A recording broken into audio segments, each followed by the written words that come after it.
Let's take a look back at yesterday. How about the Clocker pick? They just continue to click this meet here on Today at Keeneland. And this horse was sensational. I mean, wins with ease, easier win than even it'll look on paper. Yeah, Love and Money's her name. She was a freak show out there on the turf course. Dennis's Moment, able to rally off the pace, got home my best angle on the day, and then the featured race, Spicy Marg, does not disappoint for the Lister family. They're the prices for Dennis's Moment, the trifecta, returning 58 and change, and there is Spicy Marg taking the feature. Wesley Ward with another turf sprint victory here at Keeneland. Imagine that. Exactly. And good to see Dennis's Moment back. That's some good races this year for this horse that was odds on in the Breeders' Cup Juvenile a couple of years ago. Yeah, he's a horse that he's not had a lot of opportunity since, but now maybe they figured him out. One turn will be his thing for the Albaugh family stable. So congratulations to all those connections who had winners yesterday. But we talked about weather. Let's check in for the official word with our friends over at WKYT. Going to be one of the cooler days that we've had out of Keeneland this meet so far, as temperatures are stuck in the 50s, and the cloud cover is just so dreary out there. And this continues from first post all the way to last post. Throughout the day today, temperatures stuck in the mid-50s for highs. That's just all the heat you're going to get out of the day, and that cloud cover, it could break up a little bit by later on this evening, but this looks like one of those chilly days out at the track. But you know what? At least you're out of the track having a blast. Good luck to you. Have a great day. That's right. There's nothing dreary about being out here at Keeneland Racecourse. So just bring a jacket. That's it. That's all you need. The plan. Yeah. Or it's the old saying, you know, a bad day at the track's better than a good day anywhere else. That is the truth. And 10 races ahead of us. Let's take a look at our full card selections. You can keep track of these selections each and every day on the Keeneland Race Day app. Make sure you download that on your smartphone or your tablet. Again, look for the Keeneland Race Day app. And race 5 is the first time we agree, the first and last time we agree with our first selections. 5 and 6. 5 and 6. Oh, 5 and 6. Excuse me. So, but Wednesday when we did this together, we had none. So it kind of looks like the trees, all those different colors when you're driving into Keeneland. That's the truth. It is. It's turning here at Keeneland Racecourse for the fall. So once again, full card selections. We've also got write-ups on the Keeneland Race Day app for each and every race. So make sure you take advantage of that and check it out on your iPhone or Android device or on your tablet as well. So full card selections there. We'll remind you of these as we progress over the course of the afternoon, being taking a look at our key races in a little bit as well, and also social media, another way to keep track of everything that's going on here at Keeneland. At Keeneland Racing, at Keeneland on Facebook, at Keeneland on Instagram, and then they download the Watch TVG app. It's available on Roku, Amazon Fire TV, or Apple TV. And once you download that, sign in with your TVG account, and you'll be able to catch Today at Keeneland each day on TVG2 if you don't have TVG2 on your cable or satellite provider. Also want to throw out another handle because we're getting close to Keeneland November, at Keeneland Sales. There have been some really nice pictures that they have posted here recently. The catalogs are out. They did a great job with the catalogs. I don't know if you've seen the covers of those, but they nailed it for this November sale coming up. And Keeneland does a tremendous job with their social media. You get a lot of really interesting and insightful info if you're a horse player or just a casual fan attending the races. All right, our featured event, it is the Grade 3 Sycamore. It's named in honor of the iconic sycamore tree that's in the paddock here at Keeneland. You can't miss it, and it's been here for decades. And there's some great old photos where you can see where it was part of the original layout here at Keeneland. So if you have a chance to look that up, and I'm sure that's posted on social media as well. We just had a late scratch just a few moments back with Hierarchy. So that's a late scratch that just came in. But 2 Emmys is the morning line favorite for this Grade 3 mile-and-a-half event. And 2 Emmys comes off the win of what used to be the Arlington Million, now the Mr. D, and upset domestic spending in that race. So, you know, that was an incredibly impressive performance. I talked to Mac Robertson, who will saddle her today in the paddock yesterday, and or him at 2 Emmys. And he is training well, been here for a while, and Mac said, you know, when his horses train well here, they generally run well, and 2 Emmys is. Max, he's figured out what horses work here, and along with his father, Hugh, who co-owns this horse with Wolf Racing. I go with him on top. I'm partial to the race. It's probably the final time we're ever going to see that Grade 1 race at Arlington Park, unfortunately. But not to get into that. But the way that he won this race, it was a brilliant ride from Jimmy Graham. You normally don't see these kind of fractions in a Grade 1 event, especially at a distance of a mile and a quarter. But we'll take you back to that race on August 14th at Arlington Park, the Grade 1 Mr. D. Look at the internal fractions: 26 flat, 52 and 2, 116 and 3. That is the definition of walking the dog out on the front end. And he had opened up enough of an advantage to hold off Domestic Spending. Domestic Spending is one of the best turf horses in the country, and he's running at him, but the pace was the difference in here. And Jimmy being aggressive early, but then slowing things down, he ends up winning this race at odds of 27-1. And this was not a fluky type effort. I mean, the fractions, you can't forecast that in a race like this, looking at the Mr. D. But when you look at the races that he's run, Busy Channel, he's one that we're going to look forward to seeing running later on this weekend. And also, he was right there with Colonel Liam, another Grade 1 winner this year, a top turf runner. So 2 Emmys is a really nice horse. And how about this? They purchased him at Keeneland September 2017 for $4,500. $4,500, and they've made over $545,000. That's why it pays to stick around at these September sales and be around. You're going to find some gems, and this is a gem. Give me 2 Emmys on top. Kentucky Ghost underneath. I like the quick turn back for Vicky Oliver. That's the number 11 horse. And then the number 7 horse, Sole Volante as well. Or excuse me, the number 1 horse looking ahead, Glenn County. He's a horse that also ran in the Mr. D. He was chasing that slow pace. He didn't run bad at Kentucky Downs. So 12-11-1, my top 3 selections in the Grade 3 Sycamore. You mentioned Kentucky Ghost. That's the one that I like in here. Looking for a little bit of a price. 2 Emmys is way out on the outside. It's 3 turns. That's one thing that might compromise his chances a bit. So I'm looking for a reason to try to beat the favorite there. And I thought Kentucky Ghost comes off a really impressive performance, better than it looks on paper in the opening weekend here at Keeneland. This was an allowance race, a prep for this spot. We'll hear from Vicky Oliver, the trainer, here in just a minute. But in the early part of this meet, you wanted to be up close, as Calvary Charge, the ultimate winner for Dallas Stewart, was here. So Kentucky Ghost is coming from way back, and there weren't many horses other than In Love that opening weekend that were coming from way back and winning. And yet he just methodically closes and just misses getting there. Now, the thing about Kentucky Ghost is that he has just missed on more than one occasion, and so that makes you a little nervous the second itis. However, this is the first time he's going to get to go 1.5 miles. And I think maybe that'll be the difference. Maybe he gets a little bit of a race that's a little bit closer to the pace. Maybe the 1.5 miles is the thing that helps break through and get to the winner's circle. But, of course, has been amazingly consistent against good company. And so I think Kentucky Ghost, mainly because of that 8-1 price, I'll take a shot on the 1.5 miles and a quick turnaround, boosting this horse's chances to maybe get the money against a really good field today in the Grade 3 Sycamore. Yeah, he's got a big look. There's no question about it. I think the 1.5 miles will agree with him. We've got the top 3, same top 3 numbers, just in a different order. You mentioned Vicky Oliver. Let's take a listen. Vicky Oliver saddles Kentucky Ghost in the Grade 3 Sycamore. Let's talk about the last race. Was the yielding turf detriment at all?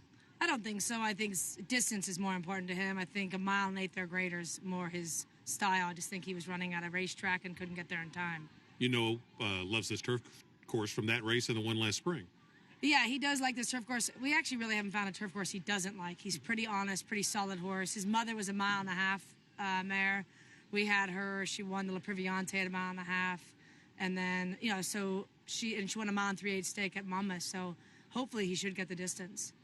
Tell me how he's been doing since the last race and how you think he'll handle the quick turnaround. I don't know, to be honest. We don't usually turn around this quick, but since we have no grass in November and we're going to shut him down for the rest of the year for a break anyways, we just took the shot and see what happens. And, you know, he loves the course and the distance. Yes, and then it also developing him next year if we want to try to go for a Breeders' Cup race next year, try to see what he does for 1.5 miles and see what happens. Good luck. Thank you. The amazingly consistent Kentucky Ghost for Vicky Oliver. Thinking maybe Breeders' Cup, potentially, that this horse has that kind of ability. So we'll see if he can get it done today. There's a couple of the horses there interesting. I talked to Brian Hernandez about Bama Breeze. He thought the longer distance really moved that horse up, and so the 1.5 miles could be the key for Bama Breeze to take another step forward. And then talked to Andy B. and Cone, who's helping you guys at TVG, the assistant to her dad on Sole Volante. She's been galloping him, and she said he's never been better. And Vicky mentioned, quick turnarounds, turf racing, the window is closing. You're going to see a lot of that this weekend. There's a lot of horses on quick turnarounds in some of these allowance races this weekend. So keep that in mind, and that's the mindset of these of these trainers and these owners. You know, let's take advantage while we can because we're coming into the winter months. And they we're got gonna no spot at Churchill in November. Exactly. They're still working on their turf course. All right, time now for our key races. Race number 7 is where I'll take us first, and this 7th race is a maiden special weight for fillies and mares 3 and up. Scratch Jim's Bronze Star, the 4, as well as the 12 and 13. Goodnight Olive, the number 10 horse, is installed as the 6-5 morning line favorite. Mun Love, the second choice, at odds of 4-1. I couldn't get past Goodnight Olive for Chad Brown, a daughter of Ghost Sapper, who was the favorite in her debut at Gulfstream Park. She drew post 1, not an easy spot to break from when sprinting. We talk about it all the time, especially when you've got a young horse or a first-time starter. So off the rail is always a key angle for me when I see that in a horse going second time out. And we'll roll back her race at Gulfstream. Irad Ortiz was in the saddle this afternoon at Gulfstream Park, and she's right off the pace. That's where she's at right now. When in the one saddle cloth, she's managed to work off the rail, and she only ends up beating the length and 3/4 to Mischieful, a nice filly in this race. But she's been working here at Keeneland. Obviously, Chad has had a good percentage as far as in-the-money finishers here at Keeneland, and winners for that matter. And Tyler Gaffleone, he's been on a roll as he typically is at Gulfstream Park. I think that Goodnight Olive is a filly that will come out of this race. She earned a strong speed figure number from that effort. I think she just takes a step forward. That was 7 months ago, too. So she's had plenty of time between starts, and the fact that they're coming here to Keeneland is a positive sign. They could have stayed back at Gulfstream, but she comes from New York, from training there to a couple of workouts here at Keeneland. So Goodnight Olive should be a short price, but I think deserving of it. Then the 11-horse Oscarette. This is a filly by Firing Line that Holly and David Wilson, they primarily race out in Southern California, but they've had horses here and starting to have more of them out here in Kentucky. They team up with the Hall of Famer Gary Stevens. He's part of the ownership of this filly Oscarette for Steve Asmussen. First-time starter. Look for her to be live in this race. And then the number 7 horse, Mun Love for Ray Handel. She's picked up a lot of checks. Maybe one of these days she's going to find the right group. I think that's all about it. A lot of these horses, you know, perhaps the light bulb will go on, but she's been in the money 6 of 11 times and consistently as of late, so you can't ignore her in the top 3. Give me 10, 11, and 7 in that seventh event. For my key race, the first one anyway, I'm going to race 6, and it's a full field turf sprint here, and I'm going to take Maven out of this race, the 2-1 favorite. It's Wesley Ward using E.T. Baird to ride this horse. I thought the 13 had a big shot, but wasn't able to draw in to the race. But Maven, the main angle here for me is how impressive Maven was winning here in the spring. That was back in mid-April, an allowance race on this Keeneland course, and did it with a 104 Beyer speed figure. Just very, very impressive, and won very comfortably in this spot. And we know how well the Wesley Ward runners are performing here at this fall meet, and they typically do at Keeneland in a lot of categories, but in particular in the turf sprints. So I think Maven is going to be able to get the job done here from the outside. And saw a horse win from the 12-hole on a turf sprint earlier this week.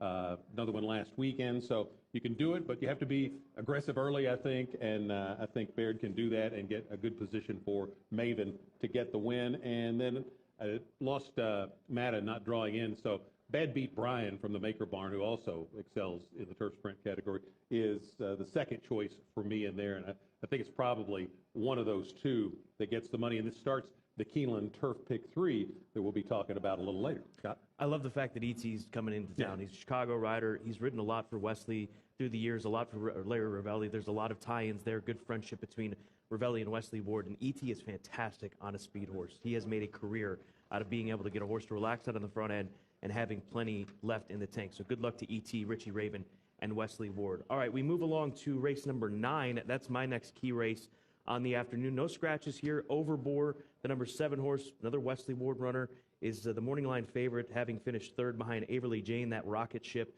who was a stakes winner just a few weeks back here at Keeneland Racecourse. But I'm going to go against Wesley in this situation and look towards Tejano Twist for Brett Calhoun. This is a gelding by Practical Joke. He's had a pretty solid campaign so far, getting set for his 7th start at the age of 2, and he's shown up consistently over the course of his runs. And he was debuted here at Keeneland, beaten by Baytown Frosty on debut back in April. But his last 3 runs have been some of his best, including his most recent try at Remington Park in the Kip DeVille Stakes. This is at the end of September. We'll roll back the race right now for you. So just shy of a month ago, and he ends up beaten by a Steve Asmussen Winchell runner who's down on the inside. So he's hanging right there with him. They're going to go heads up for as long as he can hang in there. But beaten a length and a half, finishing second as the favorite. I think that his battle-testedness going 6.5 furlongs is going to be key for Tejano Twist. And not saying that Overboard hasn't been battle-tested. This will be his 5th start. But the added distance at 6.5 and that recent race under his belt, I think, will come into play in this tightly grouped, tightly matched run. So Tejano Twist for me on top. Then the number 9 horse to the outside, Sonny Is Not So Funny. He won by 8 3/4 on debut. Let's say what is made of. It's been a couple of months since that debut, Son of American Freedom, and then the 7 horse Overboard. Can't ignore that Averly Jane form coming out of the Skidmore at Saratoga. For my other key race, I'm going to the Get Out race, the last one on the card, race 10. And the horse I'm going to take is Lucy's Cakes Fly, the 5.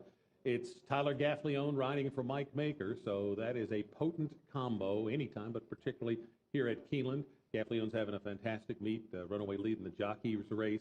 The Maker barn's starting to heat up a little bit this week, and the angle here on this horse is when Lucy's Cakes Fly moved into Mike Maker's barn, and that was for a race up at Indiana Grand back in July, a maiden claimer that we're going to take a look at just because of how devastatingly impressive this horse was. And just winning with ease is going to draw off and win by more than 8 lengths. And you don't see a lot of these kinds of runaway wins in turf racing. Really spreads out the field, too, behind her. So off this race, you're saying, well, maiden claimer at Indiana Grand, what did she beat? Well, they send her to Saratoga. She draws the 12-hole going a mile, and she's 4th, beaten a half length. So I think that verified the form from the Indiana Grand race, and I think Lucy's Cakes Fly going to be awfully tough to beat in here. Ollie's Gold was the one I took second out of this race. 77 buyer. Last time was a personal best. And I really think one of those two probably wins this. If you want to go deeper, I took the 2-horse Silky Warrior as a third choice, but I really think Lucy's Cakes Fly or Ollie's Gold gets the money in race 10. Let's jump into the Clocker report. Let's see if they can continue this hot streak that they've been on here for the fall meet at Keeneland. And turn your programs starting with race number 5. That's the first one to point towards Cousteau for Windstar Farm. Rudy Brisset, Tyler Gaffleone, 9-5 on the morning line. Part of the Clocker report. Worked 3 furlongs and 35-1, training very well here. Ran into a buzzsaw in return and gets leading rider Tyler Gaffleone. Look for an improved effort. And then Maven in race number 6 for Richie Raven, E.T. Baird, and Wesley Ward. Comes out of a tough dash last out at Saratoga, as we talked about, and loves it here at Keeneland. What Wesley Ward runner doesn't love it here at Keeneland? That's the question. That's a good question. I don't think there is one. His setup is so fantastic over in that tobacco barn. All right, multi-race exotic time. You'll have the honors with the all-turf pick 3. Yeah, and I'm going to start it in race 6. Well, you have to start in race 6. It's the last 3 turf races on the card. $3 minimum here, so you're getting some nice payoffs out of this new bet. And I ended up going with what's going to be a little less expensive ticket than I originally planned because Mata did not draw in race 6. So I've got Maven and Bad Beat Brian in the first leg. I'm going to take my top 3 picks in the Sycamore. That's Kentucky Ghost, Glenn County, and 2 Emmys. And then I mentioned that I love the 5 and the 6 in the last leg. So originally I had a $54 ticket before Mata failed to draw in. So a $36 ticket for the turf pick 3 wager. I'm going to tackle the late pick 4, guaranteed at $200,000, presented by TVG. Race 7, Goodnight Olive cannot be left off the ticket. And then going to try the first-time starter Oscarette as the backup horse there. Race 8, I'm looking for some coverage in the Grade 3 Sycamore. I do like 2 Emmys, but Glenn County, I think that he's going to run a big race today. Also, the 4-horse Rise the Guy for Ian Wilkes. Stamina is his game, and he gets that opportunity today. Spooky Channel off of a nice stakes win at Remington Park for Jason Barkley. Then the 11 and the 12 on the outside, Kentucky Ghost, and 2 Emmys. So that's the spread race for me. Today's feature, the Grade 3 Sycamore. Then 3 deep in race number 9, that 2-year-old. Now one is a 2 race. 5, 7, and 9 is the idea there with Tejano Twist, the number 7 horse Overboard, and then the 9 horse Sonny Is Not So Funny. And then the 10th and final starter allowance condition, 6, 8, and 10 to close things out led by the 6. That's my top play in the nightcap, Ollie's Gold for Anemia, coming out of that Kentucky Downs race. So $45 investment, $200,000 guaranteed, late pick 4. It's sure to go well over that as it's presented by TVG. All right, let's go from our multi-race exotic tickets to our best angles of the day. And race number 10, we'll go right back to the nightcap. Here are the scratches, 14, 15, the 3, the 4, and the 7. Ollie's Gold, the number 6 horse, is going to be the runner that I go to in this situation, the number 6 horse in that final race. Ollie's Gold coming out of that Kentucky Downs race, and I think getting back to a conventional setup. We've talked about it so much. Some horses handle it, some don't, and it's not that this horse didn't handle it. I just think that she'll be better because of it and getting off of that undulating turf course, as it's referred to. We'll roll it back for you at Kentucky Downs. This is on the 9th of September. Was part of the pace that day, down on the inside, and this uphill climb just starts to wear on this filly by Golden Sense. And she's been a big price in her last few runs, but she's come on since they've asked her to go a route of ground. And she gets that opportunity here today, and she's eligible for this starter allowance race because of the fact that she broke her maiden on debut for maiden 30. That was a heady claimed. These connections, Anemia and her team dove in for her for 30. She didn't break her maiden. She was 4th that day, excuse me. She broke her maiden next time out when they put her on the turf course at Arlington Park. So the claim has worked out. The fact that she's eligible for this condition, the fact that she's a 3-year-old filly that gets to move back in against 3-year-old fillies, that's another upside of this class drop for her. So give me her on top, 10 across the board, 10 to win, place, and show, $30 ticket in the nightcap on Ollie's Gold. For my best angle, I'm going to race 4. Kenny McPeak barn runners have been performing very well at this meet, and Sonic City is 10-1 out of the 3-hole. Ryan Hernandez Jr. riding very well, and the angle here is actually a couple from Kenny's stats. If you look at the turf to dirt move, it's a 25% strike rate. Maiden dropping to maiden claiming is an 18% race.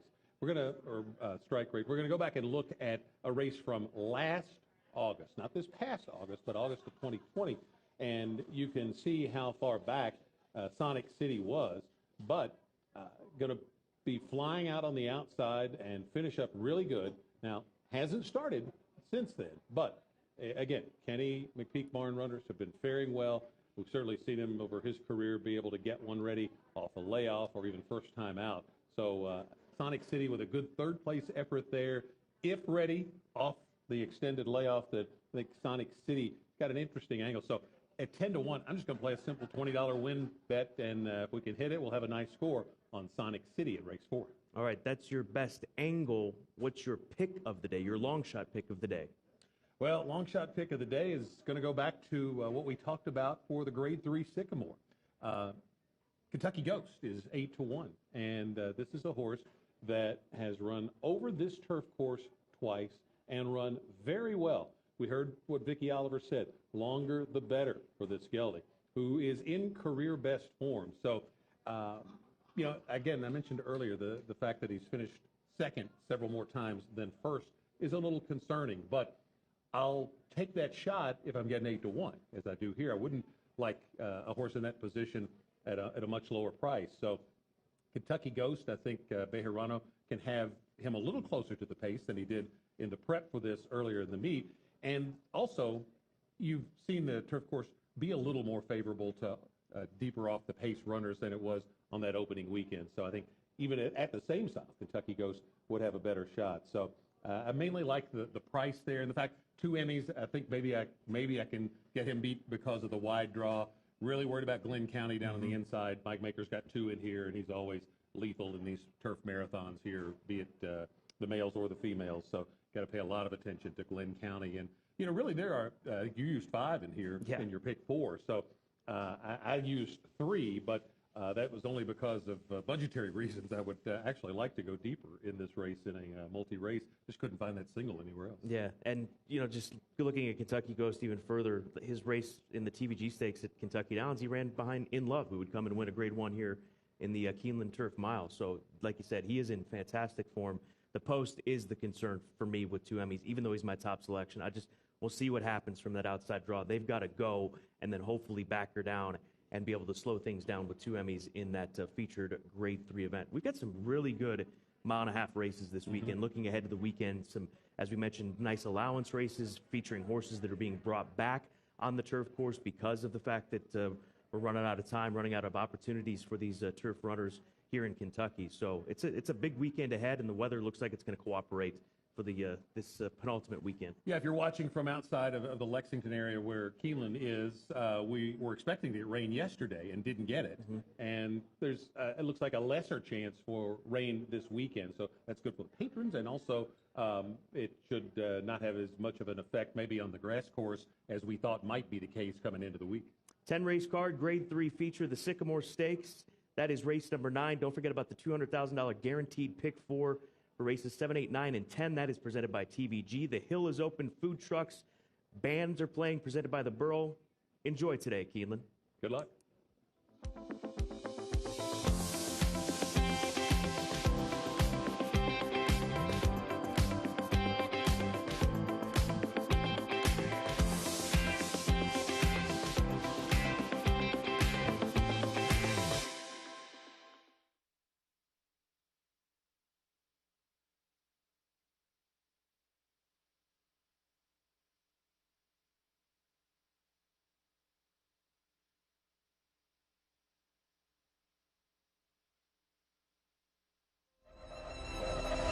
The November sale is a destination event for buyers and sellers around the world. The ambiance during the September sale was incredible. As we move into Keeneland November, I think people will find a new experience, a new atmosphere, new optimism. Anybody who participates, buying and selling, when they participate in Keeneland, they're reinvesting in the industry. That is the mission. It allows us to build for the future, and the future is bright. The future is bright at Keeneland November.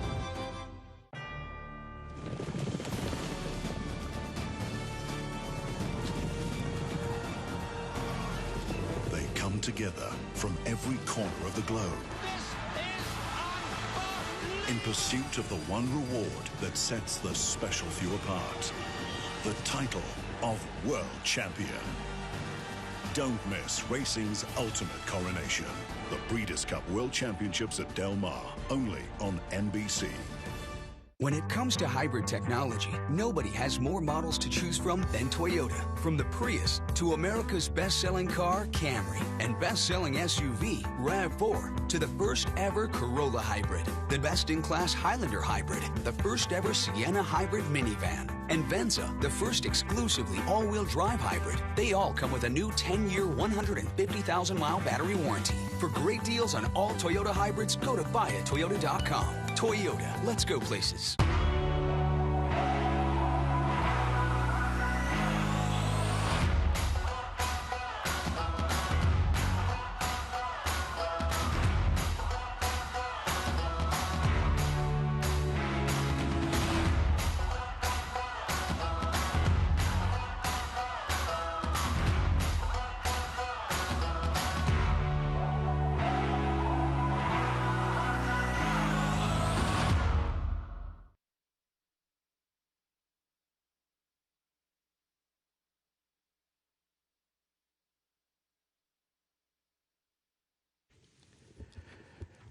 Keeneland welcomes Kara Shepard to the paddock. A Kentucky native, Kara is the chief brand officer for the Lexington Legends professional baseball team. A former contestant on NBC's The Voice, Kara sings and performs locally and around the state. First, Kara presents My Old Kentucky Home. Oh, the sun shines bright on my old Kentucky home. 'Tis summer, the people are gay. The corn tops are ripe on the meadows in the bloom, while the birds make music all the day. The young folks roll on the little cabin floor, all merry, all happy and bright. By and by, hard times comes a knocking at the door. Then my old Kentucky home, good night. Weep no more, my lady. Weep for today. We will sing one song for my old Kentucky home, for my old Kentucky home far away.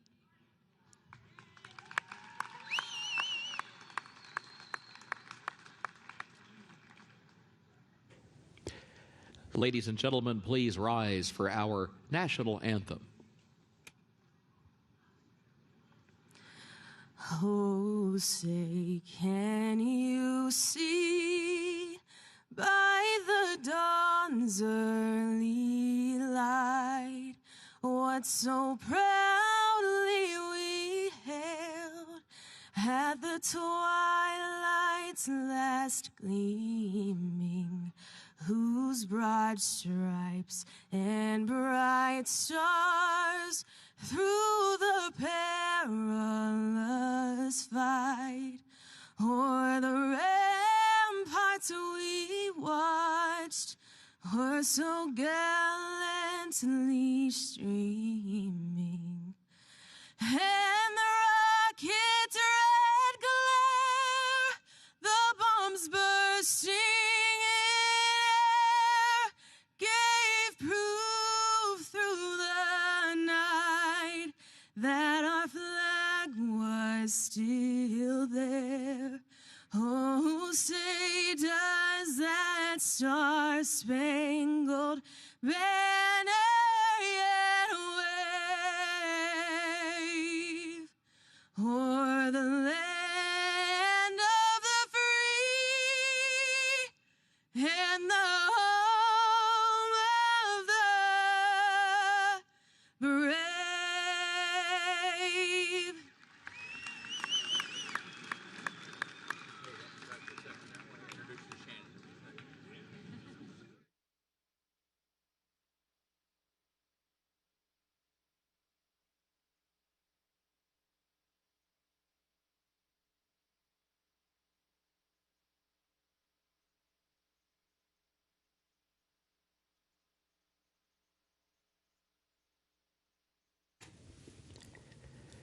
Keeneland is proud to recognize Elaine Dewitt from Guest Services as the Employee of the Day.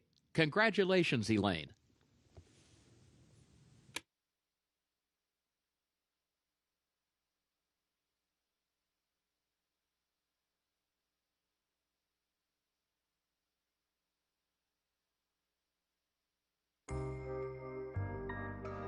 In the event of an emergency, Keeneland is dedicated to ensuring the safety of our patrons. This video illustrates the proper evacuation protocol from all locations in the Keeneland Grandstand facility. Depending on the nature of the emergency, directions may be altered. Please remain calm and follow the direction of guest services and security personnel.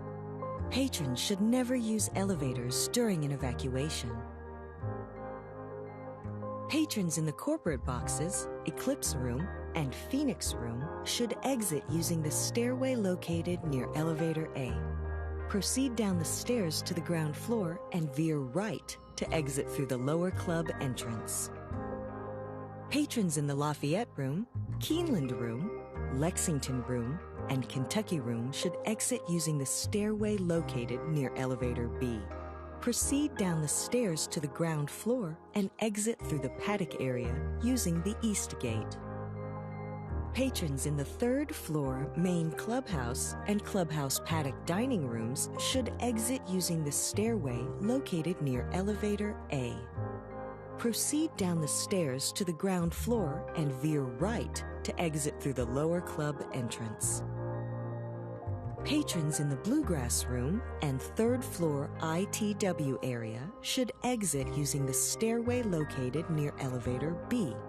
Proceed down the stairs to the ground floor and exit through the paddock area using the East Gate.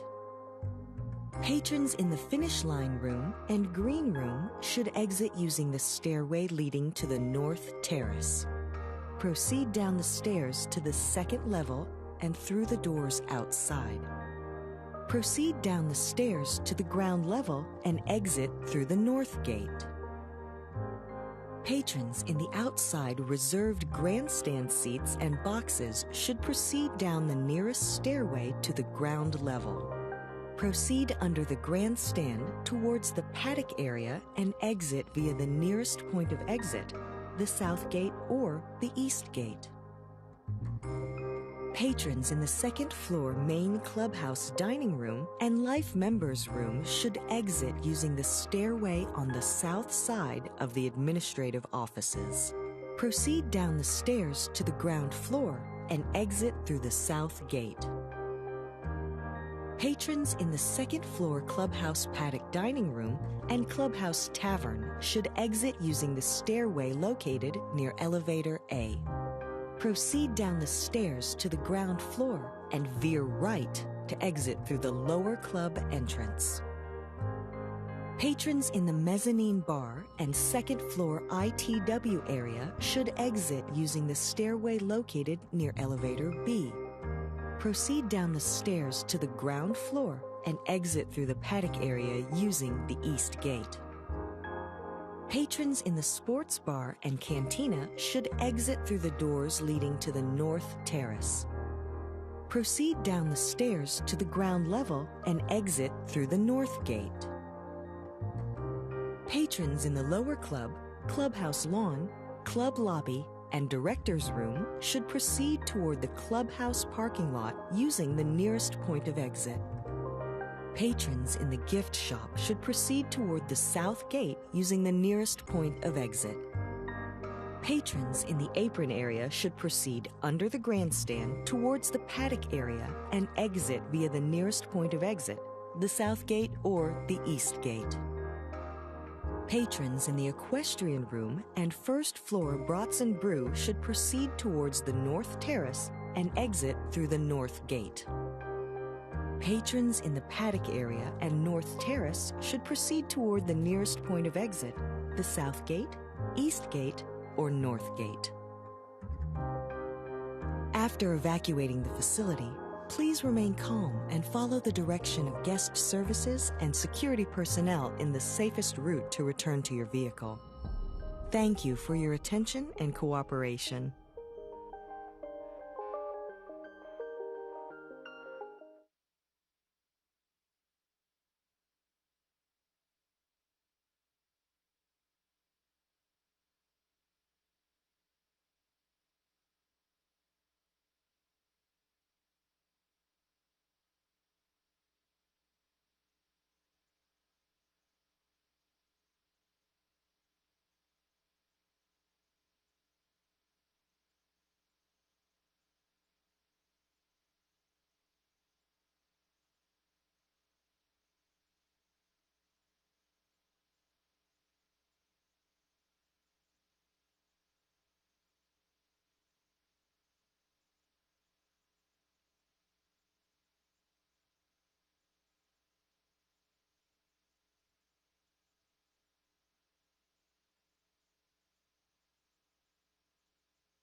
They're off. There goes Loverboy. Loverboy right out for the lead. Ravinio comes away in second. Then Campione and Chicory Blue back toward the inside, followed by Pickford Exemplar. Last for the move into the first turn, Loverboy the leader. Loverboy gets over next to the rail, leads it by just a length. There's Ravinio moving up on the outside, a length and a half off the lead now in second a half length, followed by Chicory Blue, who's third back toward the inside, and then Campione, Pickford, and Exemplar. Opening quarter, 24.43 seconds. On to the backstretch they go. Loverboy, the leader. Loverboy on top by 2 lengths. Now Chicory Blue starts to move up the inside and puts the test to Ravenio in that battle for the second position. Now they start moving as a team, trying to close that gap as they chase Loverboy up the backstretch, about to complete the opening half mile. Further back, Campione unhurried in 4th. Then you've got Exemplar on the outside of Pickford. They are side by side at the back, 6 lengths off the lead. That first half mile, 48.42 seconds. Over to the far turn, Loverboy a 3-length lead. Loverboy by 4. Ravenio is still there to the outside of Chicory Blue. That's the ongoing battle for second. Campione tries to join them, swings up to the far outside from 4th. Now to challenge for that second position, moves by that other pair, goes to second, but has 7 lengths to make up with a quarter mile to go to try to catch Loverboy. And Loverboy comes off the far turn to the top of the short stretch. 5-length lead. Campione second by 8 lengths to Chicory Blue. Then Ravenio. Then Pickford on the outside. Coming toward the 8th pole, Loverboy, 5-length advantage. Campione second by 3. And then Pickford on the outside. Chicory Blue 4th back toward the rail. Loverboy past the 16th pole, still leads by 5. It is Loverboy with Campione second. Loverboy to win the opener for Sophie Doyle. Campione was across the line in second, close for third. First race, number 5, Loverboy, owned by Hayden Noriega, trained by John Ennis. Sophie Doyle, the jockey. Loverboy, a 4-year.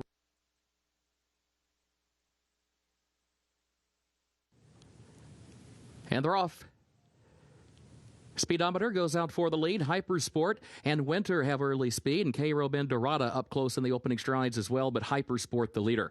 Hypersport tries to move up from the crowd, but Speedometer's going to go with her. There's Speedometer right to the inside of Hypersport. They're on even terms for the top spot. Winter backs away in 3rd. Cairo Bendorada 4th to the inside. Walkathon 5th up on the outside, 4 lengths off the lead. Society travels along in 6th. Mautai is in 7th. Gimme Candy toward the inside is 8th. Frosted Diamond 9th. Long way back done. Vegan Doll 10th and last. 22.24 seconds for the opening quarter. Speedometer leads. Speedometer against the rail leads at 3/4 of a length. Hypersport goes second by a length. Winter 3rd. Walkathon is 4th up on the outside. Cairo Bendorada back toward the inside in 5th. Society 6th is still running 6 lengths from the front. They turn for home. Speedometer chased by Hypersport. Winter, Walkathon far outside. Cairo Bendorada in behind horses. Hypersport now has the lead off the turn. Speedometer is second, trying to fight back to the inside. Winter is 3rd, still 2 lengths off the lead. Cairo Bendorada, then Society. Walkathon has lost ground to the stretch. Hypersport the leader. Here's Society far outside. Hypersport, Society runs on, but the wire's coming. Hypersport, Society still trying.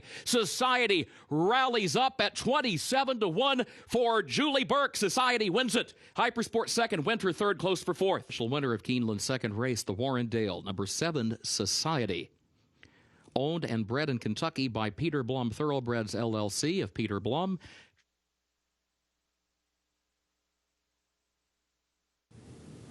And they're off. Gorman was quick into stride, but here comes My Dawn down to the inside. Molly Kate moves up from between horses, and Molly Kate now pokes ahead in front. Girl with a Dream is right there to her outside. My Dawn is there against the rail. And here's My Dawn up the inside now. She takes the lead by a neck. Molly Kate goes second by a length. Girl with a Dream is 3rd by a length and a half. And then Knowing Glance with Gorman, who broke well, now dropping out to the back of the pack, 22.18 seconds, the time for the opening quarter. Over to the far turn they go. My Dawn, Molly Kate 1-2, separated by a neck. Girl with a Dream 3rd, a length off the front pair, inching forward toward the far outside. Half length separates the top 3 now. Knowing Glance is in 4th, 3 lengths off the top 3, some around the far turn, and Gorman at the back. Just over a quarter mile to go. Girl with a Dream just starts to glide up to the outside and takes the lead a half length off the turn. Knowing Glance going to try to go with her. Now she has to swing out to the center of the track off the turn. She's in a tussle for second right now with Molly Kate. My Dawn has backed up to 4th against the rail. 1/8 of a mile to go. And it is Girl with a Dream with a 3.5 length lead. Knowing Glance takes aim at her from the outside. Only a 16th to go though. Girl with a Dream in front. Here comes Knowing Glance again. Knowing Glance hits another gear and deep stretch. Knowing Glance runs by, wins it for Tyler Gaffalione. Girl with a Dream for Keeneland's 3rd race, the Summer Wind. Number 4, Knowing Glance, owned by the Paradise Farms Corporation of Peter Proscia, co-owned by David Stodiker, trained by Mike May.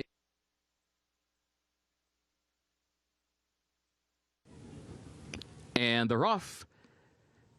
Miners Queen, Love and Money. Both have early speed. Love and Money gets over next to the rail, has the lead a half length. Miners Queen goes second, break of 3 lengths. Mused is away running in third, 3/4 of a length. Cruise Bay, fourth up on the outside, 3/4 of a length. Street of Dreams, fifth back toward the inside. American Goddess goes in the 6th position. And then Miss Domina, Lubna at the back as the field gets the opening quarter in 21.34 seconds. Actually, Love and Money got the opening quarter in 21.34 seconds because she has opened up around the far turn by a widening 8-length margin.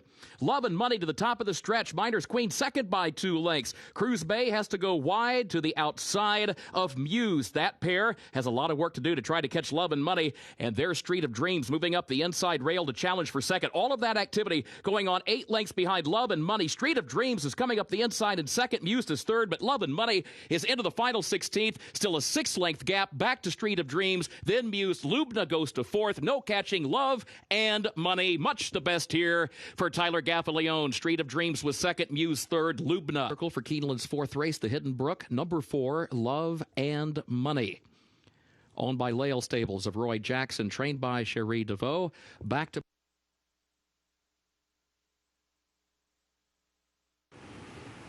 And they're off.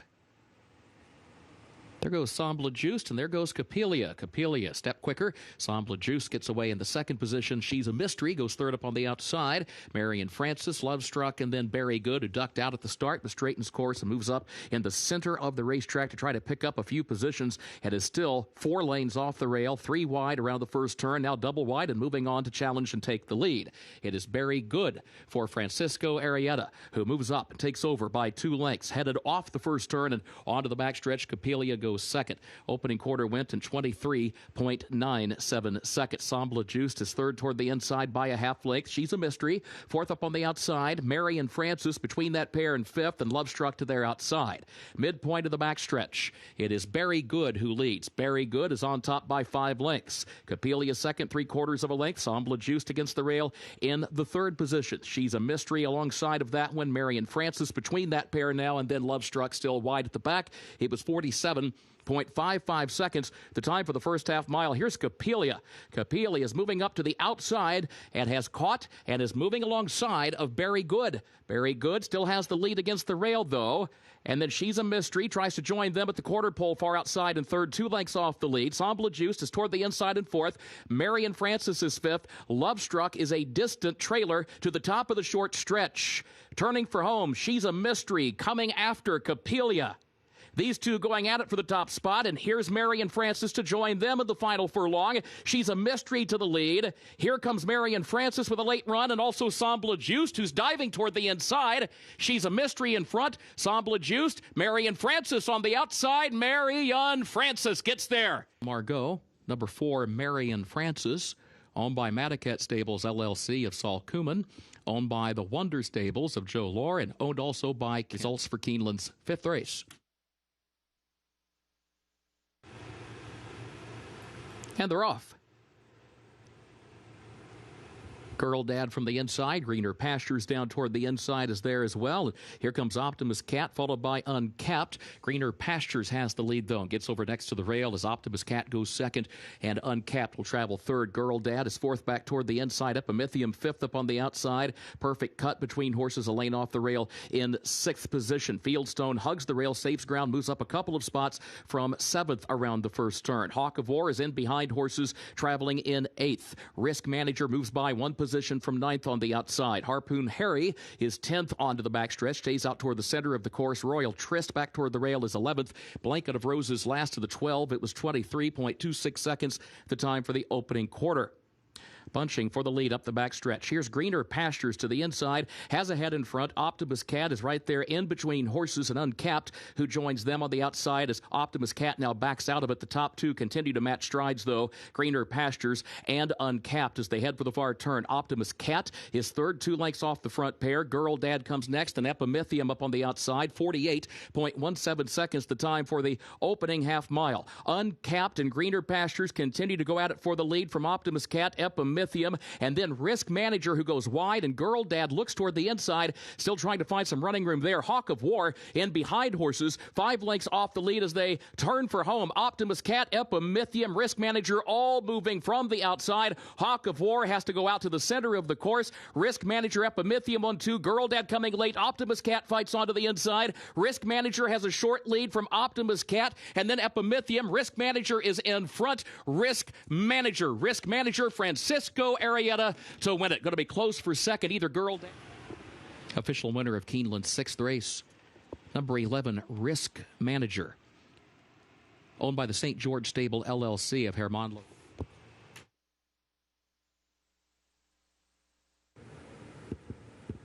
And they're off.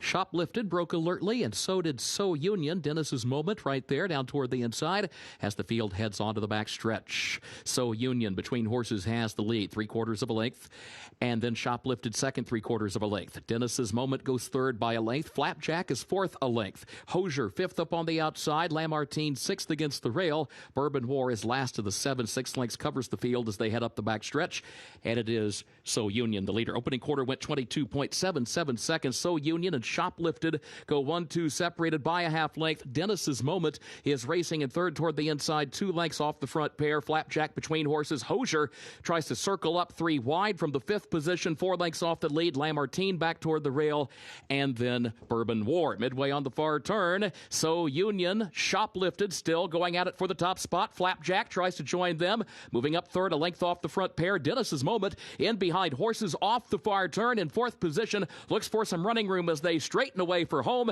Flapjack right alongside of Shoplifted. Dennis's Moment swings up to the far outside third. Here comes Dennis's Moment taking aim on Shoplifted and Flapjack, who's still there fighting on. Dennis's Moment third, Shoplifted short lead. Dennis's Moment is driving at him from the outside. Shoplifted, Dennis's Moment pokes ahead in front. Dennis's Moment back to the winner's circle today. Gets up for Corey Lannery. Shoplifted circle for Keeneland's 7th race, the Mockmer Hall. Number 2, Dennis's Moment, owned by the Albaugh Family Stables LLC of Dennis Albaugh, trained by Dale Romans, the jockey. Are at the post, and they're off. Spicy Marg, quick into stride from the outside. Yes to Mischief comes away running in second position. Madam Ready is away third up toward the far outside. Touch of Class tries to go with her. That pair starts moving up toward the center of the course, second and third respectively, but Spicy Marg is the leader. Spicy Marg against the rail leads at a length. Madam Ready second, a half length. Yes to Mischief is third, a length and a half to Touch of Class in fourth. Show Me the Best is in fifth. Amusing Antics is sixth at a gap of 4 more lengths back to Hey Kitten, last of the 7. 21.43 seconds the time for the opening quarter. Spicy Marg leads it by a length. Madam Ready second by 3 lengths around the turn. Yes to Mischief, then Touch of Class on the outside. The rest have work to do. Spicy Marg is the leader. Into the stretch coming toward the 8th pole. 3-length advantage. Back to Madam Ready in second by 2. And then Touch of Class is in third. Final furlong for Spicy Marg. A 5-length lead. Madam Ready second. Touch of Class, Amusing Antics. Then Hey Kitten, Spicy Marg, and Tyler Gaffalione with Amusing Antics going to second, then Hey Kitten. It is Spicy Marg to win the featurette. Winner of Keeneland's featured 8th race, the Whisper Hill, number 8, Spicy Marg, owned by Wayne Lister, Gray Lister, Brian Lister, trained by Wesley Ward. 3.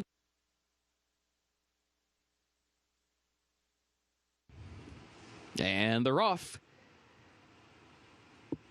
There goes Surf Spa out for the lead. There goes Purity from the inside. These two come to the front of the opening strides. Burrow down away, running in the third position as they enter the first turn. Perfect Mistress out toward the center of the track is now starting to slide down 3 lanes off the rail, but still a wide fourth, taking third. Swap Shop had an awkward beginning, but moved up quickly into fifth on the outside as they head toward the back stretch. And then She Stood By Me, who's back toward the rail, racing in sixth. Zazzy Dazzle is seventh. Vicarious Lady is eighth in between horses. Josine back toward the rail is ninth. My Good Fortune 10th. And Paris, Kentucky, last of the 11. Opening quarter went in 24.26 seconds. Up the backstretch, it is Purity, Surf Spa, 1-2. Perfect Mistress third on their outside. Gap of 2 more lengths then to Swap Shop, who's fourth toward the outside. Room at the rail for Burrow down. Moving up a closer fifth, now challenging for the 4th position as they head for the far turn. She Stood By Me. Vicarious Lady come next. The first half mile was 49.8 seconds. Purity, the leader. Surf Spa second. second. Half length separate those two, with Perfect Mistress third up on the outside. Burrow down, looks for more running room against the rail in the fourth position. Swap Shop is fifth on the outside, still nearly 5 lengths off the lead. They're coming to the quarter pole. She Stood By Me is against the rail, 6 from the front, and then Vicarious Lady in 7th. They turn into the short stretch. Purity, Surf Spa side by side for the top spot, coming toward the 8th pole, and then Burrow down, swings up to their outside in 3rd. Perfect Mistress went wide in 4th off the turn. Swap Shop is still 5th. Surf Spa the leader, and here's Burrow down into the 2nd position. Purity now 3rd. It is Surf Spa, Burrow down, and then Purity. Swap Shop is 4th, coming to the line. Surf Spa in front. Surf Spa, Raylu Gutierrez to win it. Burrow down was home second. Owned by Jeremy Sussman, Todd Munkin, and 10 Strike Racing of Marshall Graham. Matt Shire trains, and Raylu Gutierrez rides the winner. Surf Spa, a 2-year-old filly by Creative Car, now posted on the infield board at Keeneland. 4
Ladies and gentlemen, good afternoon. Welcome to Keeneland Racecourse, where the main track is listed fast and the turf is good. The rail is set at 10 feet for the turf racing today, and time now for a look at the program changes beginning in the first race. The opener is where the first of the day's rolling doubles and pick threes get underway. It's also the start of the early pick five as well. In the first race, jockey for the 7, My Hot Toddy, has been changed. It'll be Edgar Morales. Edgar Morales, the jockey for number 7, My Hot Toddy. Second race, start of the early pick 4. Takeout number 13, Cause a Stir, did not draw into the race. The third event, scratch part of entry, number 1, Larimar. That's in the third race, scratch part of entry, number 1, Larimar. Keep in mind, the 1A still runs. Fourth race, scratch number 5, Ariston. Scratch number 5, Ariston. Turning to the fifth event, that's where the pick 6 begins, no carryover, and there are no changes in race 5. Sixth race, that's the start of the late pick 5. It's also the start of the Keeneland Turf pick 3, made up of races 6, 8, and 10. In that sixth race, scratch number 4, Strike Me Down. Scratch the 5, Elusive Mischief. Also scratch number 13, Mata. And scratch 14, Mark of the Z. Again, that's in the sixth race. Scratch number 4, Strike Me Down. Scratch the 5, Elusive Mischief. Also scratch 13, Mata. And scratch 14, Mark of the Z. Seventh race is the start of the $200,000 guaranteed pick 4 presented by TVG. In that seventh race, scratch the 4, Jim's Bronze Star. Also scratch number 12, Solari. And scratch 13, Stand Up or Shut Up. Again, scratch the 4, Jim's Bronze Star. Scratch the 12, Solari. And scratch 13, Stand Up or Shut Up. The featured eighth race, the Grade 3 Sycamore Stakes. Scratch number 3, Hierarchy. Again, scratch number 3, Hierarchy. Ninth race, Overweight. Number 6, Red Label. The jockey, 1 pound over. Again, that's number 6, Red Label. The jockey, 1 pound over. 10th and final race, no carryover for the Toyota Super High 5. Scratch number 3, Family Time. Scratch the 4, Adma. Also scratch the 7, Some Kind of Pretty. Also scratch the 14, Since You Left. And scratch the 15, High Fashion. Again, scratch number 3, Family Time. Scratch number 4, Adma. Scratch number 7, Some Kind of Pretty. Also scratch the 14, Since You Left, and scratch the 15, High Fashion. Please note, number 13, Wave of Goodness, draws into the race, but contrary to the program, the jockey is Rafael Bejarano. Number 13, Wave of Goodness, draws into the race, but contrary to the program, the jockey is Rafael Bejarano. Those are the current program changes. Time now to check in with Scott Hazelton. Very happy Friday to you, Kurt Becker, and for those of you joining us here on course at Keeneland Racecourse, and for those of you joining us at home, it's a chilly afternoon, a fall afternoon, but it should be perfect for this 10-race card that we've got in front of us. And the featured event, a Grade 3 on the turf course at 1.5 miles, so long-distance stamina types will be competing in race number 8. That is the Grade 3 Sycamore Stakes. And here's a look at that field of 11 with the scratch of the 3-horse Hierarchy. 2 Emmys coming off of his Grade 1 victory in the Mr. D Stakes at Arlington Park. How's he going to handle this outside draw? Can he clear from the outside post with that short run up into the far turn around the 3 turns here today? That will be the big question. But a competitive race. You've got Glenn County, who also ran 2 starts back in the Grade 1 at Mr. D Stakes. And Kentucky Ghost, he's being brought back quick here at the meet, last seen on October 8th at the beginning of the meeting, coming back for more here today for BBN Racing and trainer Vicky Oliver. Good race, looking forward to it. The Grade 3 Sycamore Stakes, that is our featured event, part of the late pick 4, which is guaranteed at $200,000, starts with race number 7, and it's presented by TVG.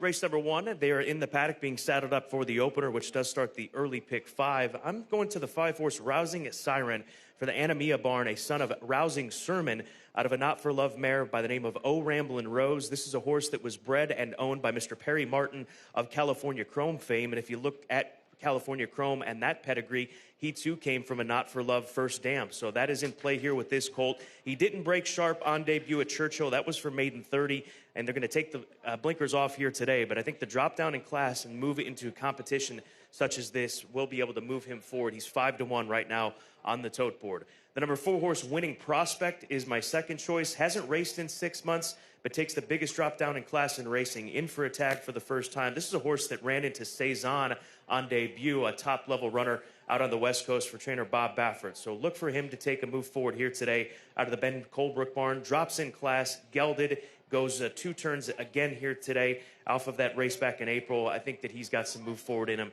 at odds of 8-1. And then finally, the number 6 horse, who's 9-2, Call of Honor for Calumet Farm and Jack Sisterson.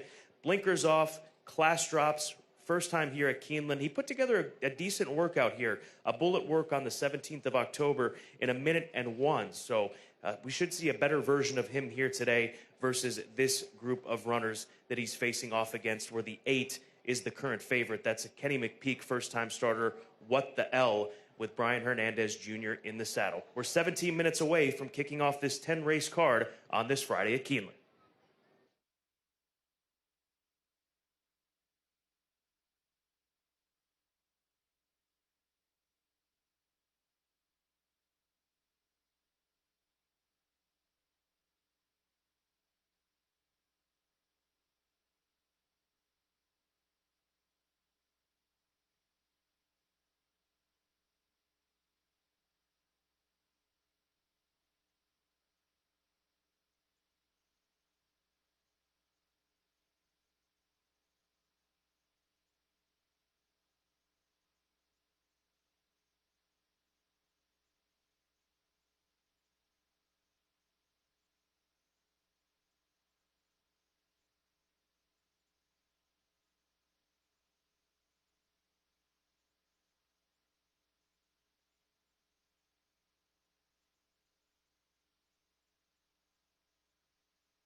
Horses are on the track for Keeneland's first race, a maiden claiming event for 3-year-olds and up. The claiming price, $15,000.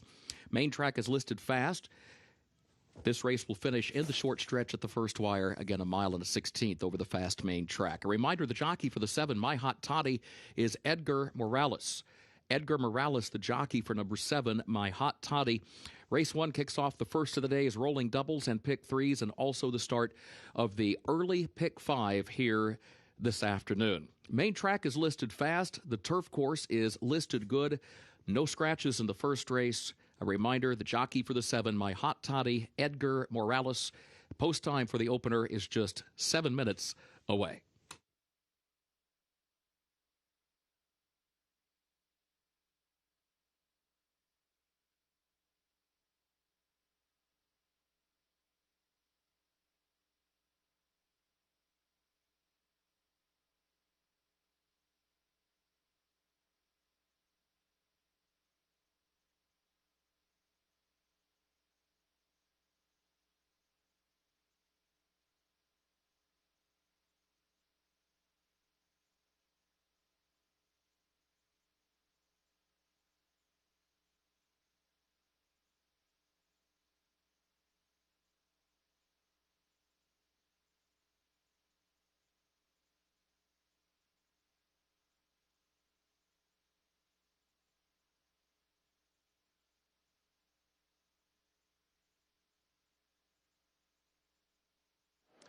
Moving over to the front side for the opener, 7 minutes to post, and the 4-horse winning prospect looked nice out there off the 6-month layoff. Shouldn't be an issue. Big, long-legged son of Empire Maker, first-time gelding, big drop down in class, and a good price, 7-1. A horse that certainly can outrun those odds based on looks alone and the move down in class that he is taking here this afternoon. The number 6-horse Call of Honor for Jack Sisterson in the Calumet Black and Gold, son of Honor Code. They'll take the blinkers off of him. Big, good-looking horse as well, comparatively speaking to this group. It's the class drop that's in play, much like the 4. Very much an interchangeable attitude when it comes to handicapping angles between the 4 and 6. Class drop and getting an opportunity to run for Maiden 15 versus Maiden Special Weight Company is a huge drop down in competition. And then finally, What the L at 2-1.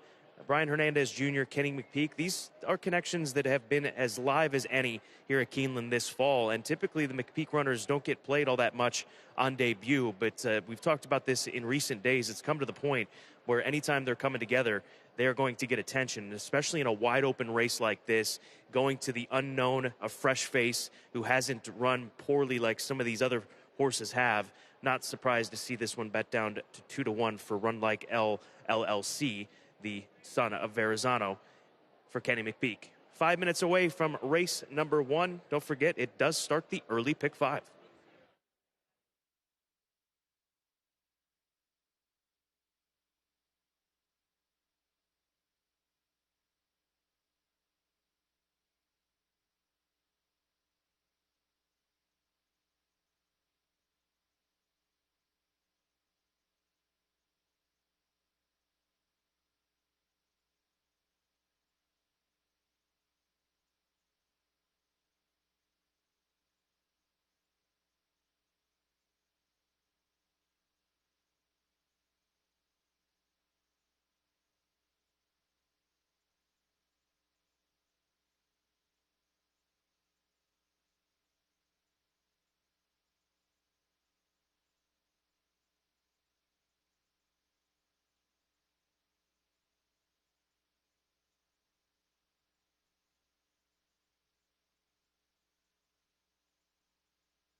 Your attention, please, at Keeneland in the first race, a late scratch, scratch number 4, Winning Prospect. At Keeneland in the first race, a late scratch, scratch number 4, Winning Prospect, scratched by the state veterinarian.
Horses have reached the starting gate for Keeneland's first race, start of the early pick 5.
First wire, they are at the post, and they're off.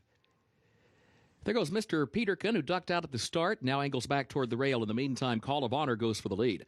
Call of Honor to the front. Rousing Siren comes away in the second position. What the L is away running in third, moves up second on the outside, but Call of Honor has the lead. Call of Honor against the rail, leads it by a length and a half. What the L moves up closer second, just off the leader's flank, tries to draw alongside midway on the first turn. Then a gap of 2 more lengths to Rousing Siren, who's third ahead. My Hot Toddy moves up from fourth on the outside, takes third and neck now. Then a break of 7 more lengths. Back to Tis the Journey. Mr. Peterkin Superdoro is at the back. The opening quarter went in 23.59 seconds. What the L, the leader from the outside, only by a neck. Call of Honor there to the inside and second by 2 lengths. Rousing Siren third by just ahead. My Hot Toddy fourth up on the outside. Then a break of 7 more lengths to Tis the Journey, who travels along in the 4th position after an opening half mile in 47.36 seconds. Then further back, Mr. Peterkin Superdoro at the back. The leader, Call of Honor, moving on to the far turn, leading What the L. And the lead's out to a length and a half, 2 lengths now, as Rousing Siren looks for room from third, tries to move up down toward the inside. And My Hot Toddy goes to the far outside. A 3-way shuffle for second. They're all chasing Call of Honor.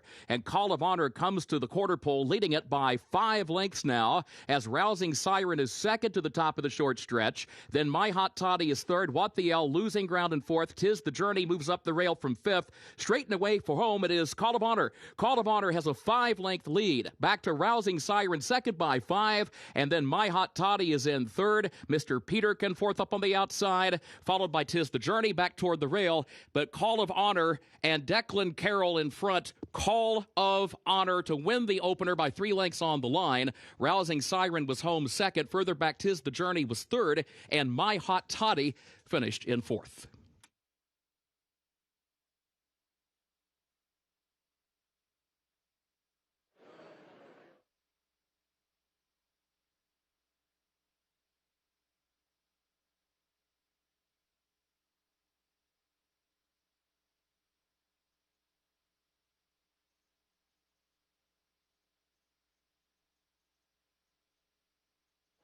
That's Call of Honor going wire to wire here today on the drop down in class for Calumet Farm, and got bet down to odds of 9-5 to take the opener.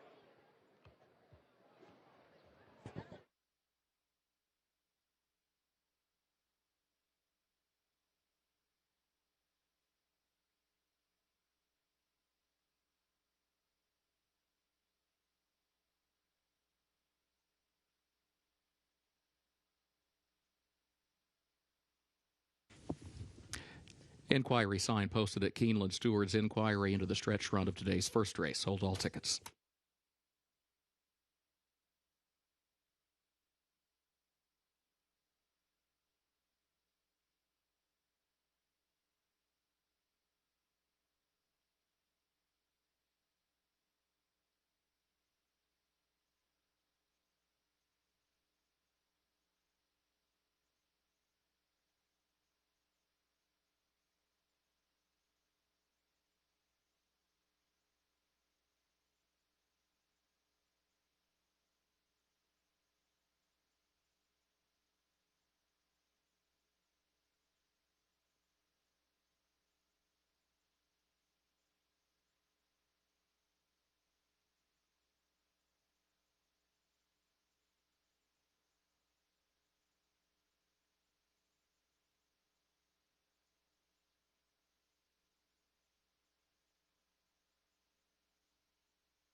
Stewards have completed their inquiry. No change.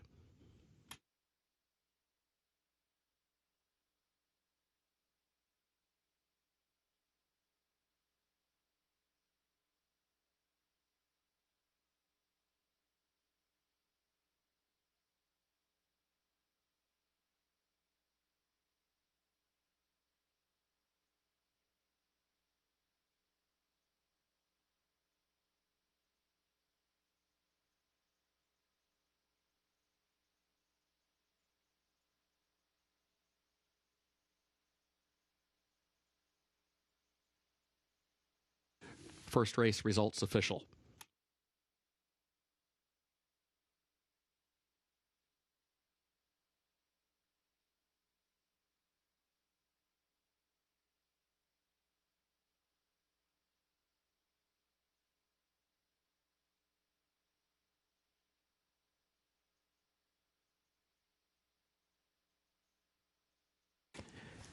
Keeneland's second race upcoming. Double and pick 3 wagering start of the early pick 4. The main track fast. The turf listed good. Race 2 will finish in the short stretch of the first wire. A reminder, in the second race, takeout number 13, Causes Stir, did not draw into the race. Third race, scratch part of entry number 1, Larimar. Third race, scratch part of entry number 1, Larimar. A reminder, the 1A still runs. Fourth race, scratch the 5, Ariston. Fourth race, scratch number 5, Ariston. Fifth race has no changes at this time.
Back down to the paddock for race number 2. Early pick 4 starts in this second race. 19 minutes to post. The 5 out of the Todd Pletcher barn, Coastal Chaos, the current 9-5 favorites. I'm looking to the 8-horse Bellinger for Windstar Farm and Sienna Farm, a son of Super Saver sent out by Dallas Stewart, who responded with a very good run last time out at Churchill Downs when moving out here to Kentucky and dropping in for 50 and also going 2 turns for the first time. He showed good speed that day.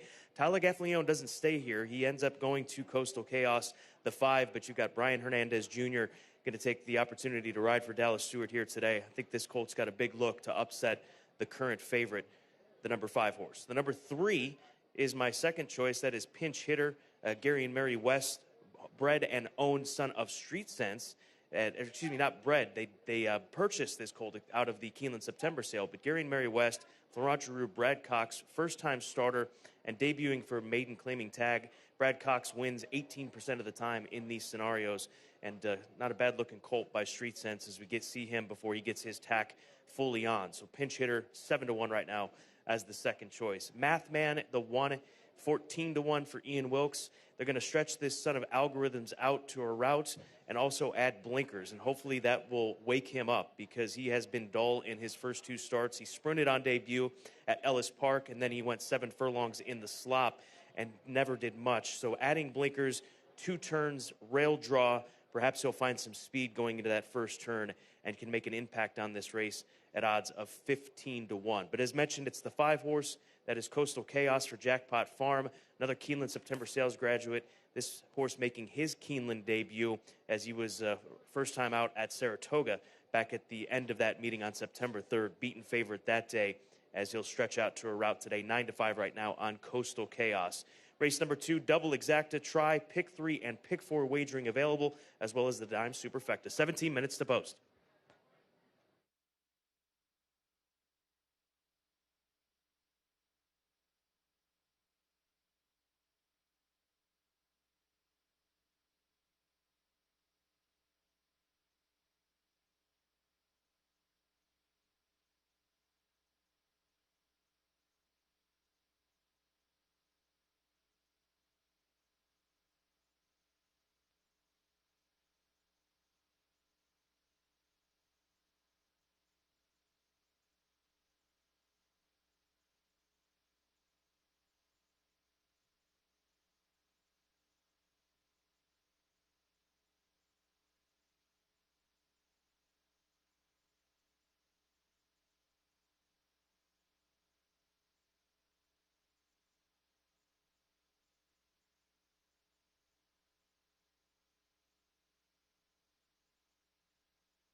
Late jockey change in the upcoming second race. Number 8, Bellinger, Adam Beschitza. Number 8, Bellinger, Adam Beschitza, the jockey.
Horses are entering the track for Keeneland's second race, maiden claiming race for 2-year-olds with a $50,000 claiming price.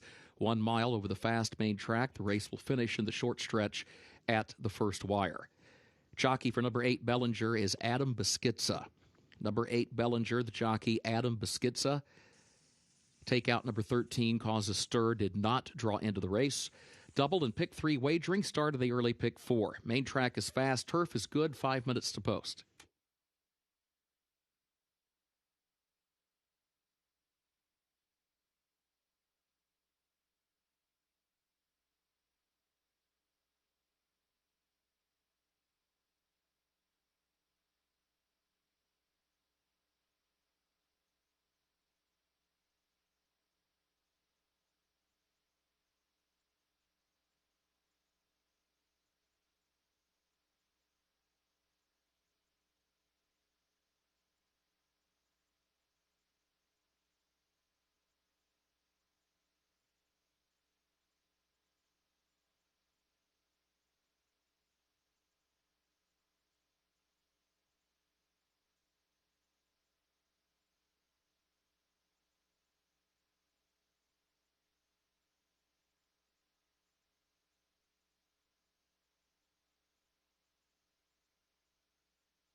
There's a look at the 8-horse Bellinger as Adam Beschizza picks up the mount. Brian Hernandez sitting this one out as this colt by Super Saver comes off of a good race. His trainer Dallas Stewart said that he told Adam, just let's pop him out of the gate and try to get him forward like he was in that most recent race at Churchill Downs with Tyler Gaffalione in the saddle. So I think Dallas is encouraged by that effort and expect a similar effort to be good enough to be able to hang with this group and potentially win this race here today for Windstar Farm and Sienna Farm.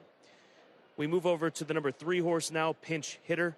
This is the Brad Cox first-time starter, Street Sense son for Gary and Mary West, coming into this race with 3 workouts here locally at Keeneland. Nothing ultra swift as he debuts for 50. He did work in 1 minute and 4/5 back on the 3rd of October, and then things slowed down a little bit in those next 2. But he looks like he's got to have plenty of foundation underneath him with workouts going back to the summer months right here at Keeneland Racecourse. Finally, Coastal Chaos, who is 5-2 right now. There he is without the pony, warming up with Tyler for Todd Pletcher, stretching out to a route of ground.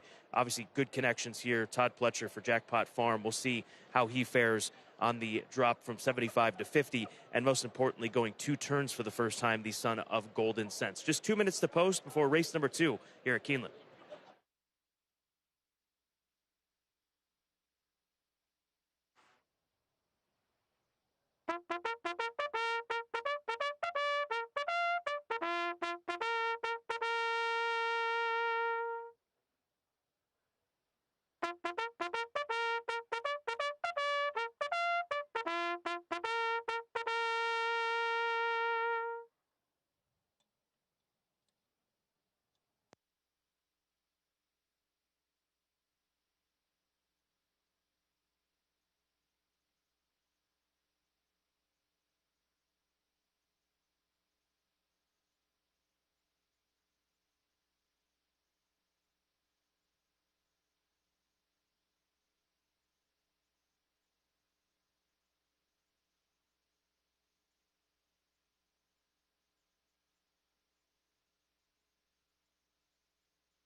Horses have reached the starting gate for Keeneland's second race, start of the early pick 4.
First wire, they are at the post.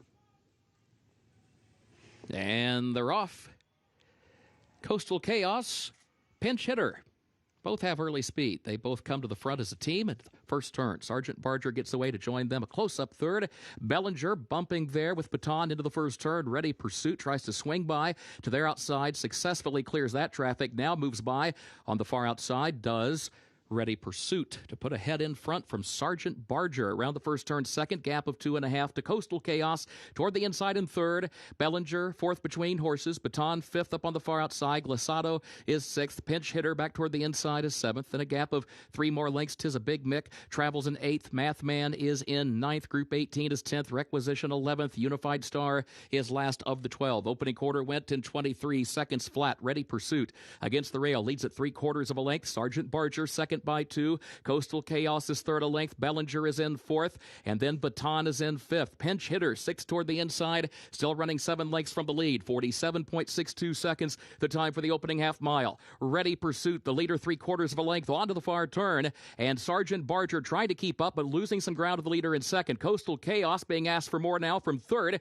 Now taking second, 5 lengths off the lead at the quarter pole, though. And then Pinch hitter tries to get going behind him. He's still nearly 10 from the front to the top of the short stretch. Ready Pursuit is the leader. Ready Pursuit is on top by 5 off the far turn. Coastal Chaos second by 3. Pinch hitter is in third position. Further back, Tis a Big Mick, and then Group 18 on the outside, then Requisition in sixth. Final furlong, Ready Pursuit. Coastal Chaos coming with Bellinger, but running out of time. Ready Pursuit. There's Coastal Chaos, and then Pinch hitter. It is Ready Pursuit hanging on to win it. Coastal Chaos did hang on for second by a head over Pinch hitter in third. Further back's going to be close. Tis a Big Mick or Requisition then for that fourth spot.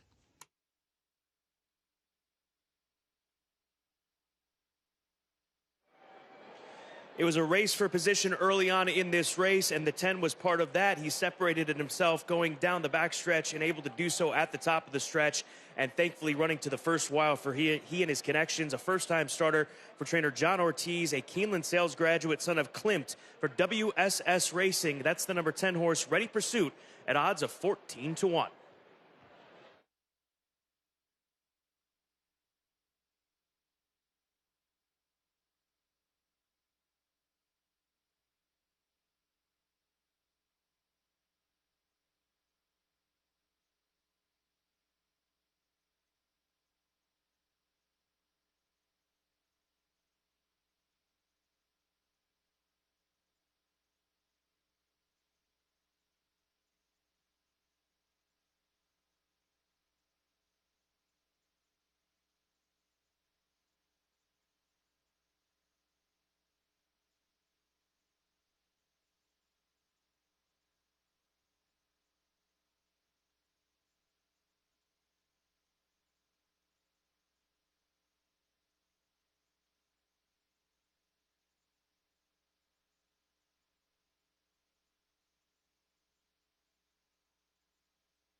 Unofficial results of Keeneland's second race. The 10 Ready Pursuit finished first.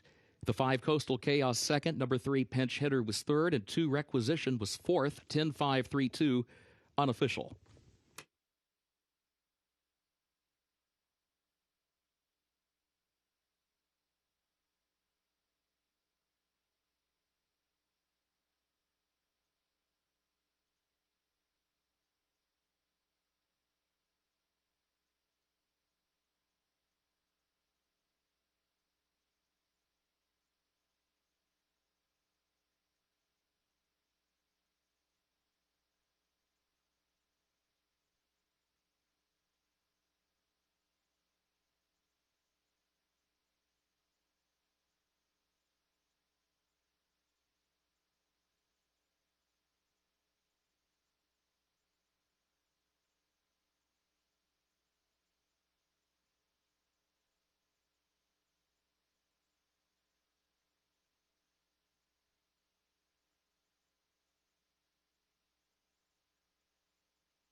In the winner's circle for Keeneland's second race, number 10, Ready Pursuit, owned by WSS Racing LLC of William Simon, trained by John Ortiz, Raylu Gutierrez, the jockey. Ready Pursuit, a 2-year-old son of Klimt, out of Ready Love by More Than Ready, bred in Kentucky by Scott Hess. 1 mile over the fast main track, 1 minute 40.13 seconds.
Race 2, results official. 10-5-3-2, the official results for Keeneland's second race.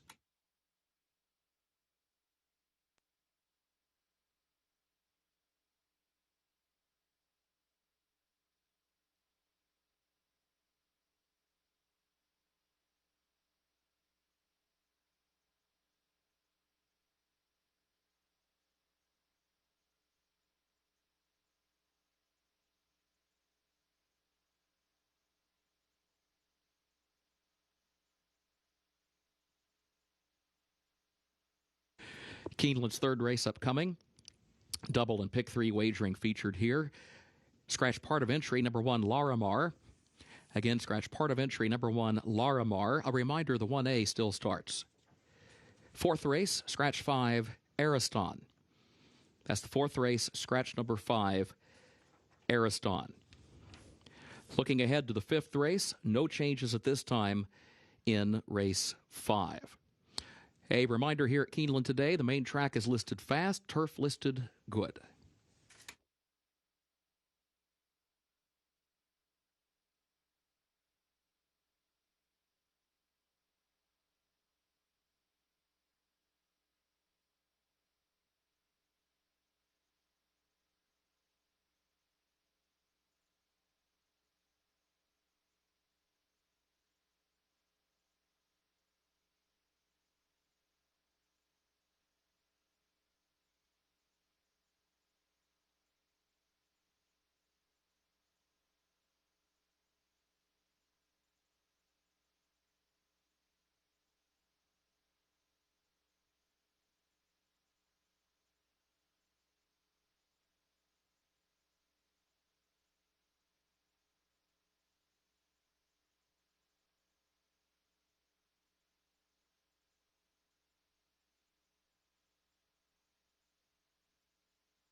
Race number 3 is 17 minutes to post. Just a quick note, and Kurt will be touching on this here momentarily. There are several rider changes that impact the rest of this card. Mitchell Merle picks up the ride on the number 2 horse, Magical Peapod, here in this upcoming third race. But stay tuned for Kurt Becker's announcements and those rider changes that were just handed down. I'm going to the 1A as my top selection, Henny's Crazy Train for Michael Tomlinson, coming off of a win against Starter Company, being aggressively spotted for 40,000. And I take one of the old adages at the racetrack, why run 2 when 1 will do, as Michael Tomlinson scratches the other part of the entry, Larimar, who I thought had an equal opportunity. So I think that this is a very confident sign that he's scratched the 1, and the 1A goes solo here today with Joe Rocco Jr. in the saddle. She's run well when she's properly spotted, and she certainly is properly spotted here today. The number 3 horse, Invaluable for Ron Marquette. First off the claim, the barn wins at 29%. Marquette does not claim a lot of horses, but the success rate is there, or the stat is there to back it up. We'll see how she does as he moves her up from 40 off of a pretty disappointing run, to be honest with you. So hopefully he's turned her around off of that defeat where she was dead last as the favorite at Saratoga on the 25th of August. And then the number 5 horse will round out my top 3. That is the current favorite at 8-5, Persisto for Kelly Breen, bringing this one down from his home base of Monmouth Park. Recent winner at Delaware, going 1.70 miles. We'll see what the shortening up does for this filly, but Tyler Gaffleone in the saddle is always a positive here at Keeneland. Race 3 is coming up in 15.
Several jockey changes are available for the remainder of today's program at Keeneland, beginning in this third race. On number 2, Magical Peapod, the jockey Mitchell Merle. Keeneland's third race, number 2, Magical Peapod. The jockey is Mitchell Merle.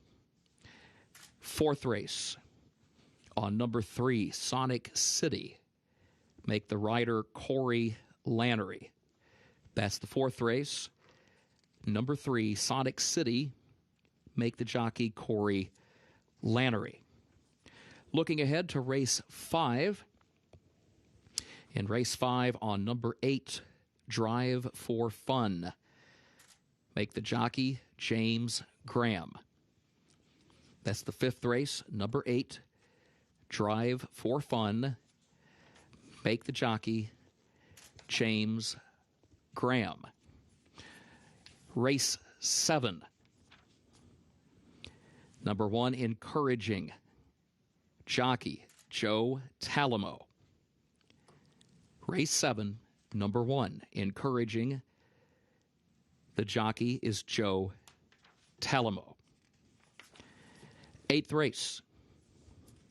The featured 8th race, the Sycamore. Number 9, Bama Breeze. The jockey, Joe Rocco Jr. That's the featured 8th race. Number 9, Bama Breeze. Joe Rocco Jr. will be the jockey. 9th race. Number 3, Land Remembered. The jockey, Florent Giroux.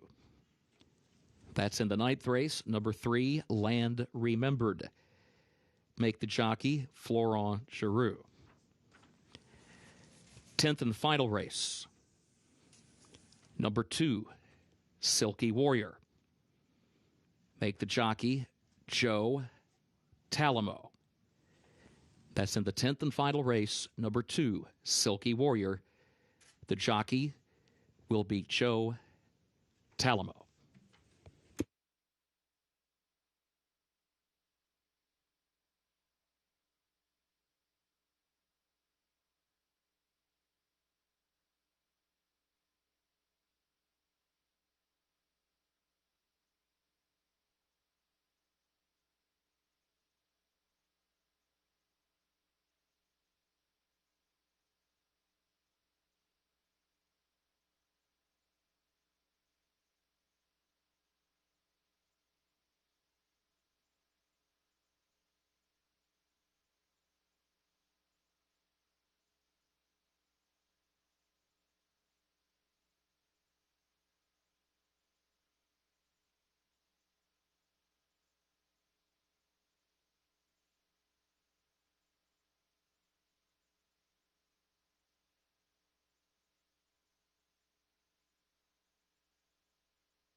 Horses are entering the track for Keeneland's third race.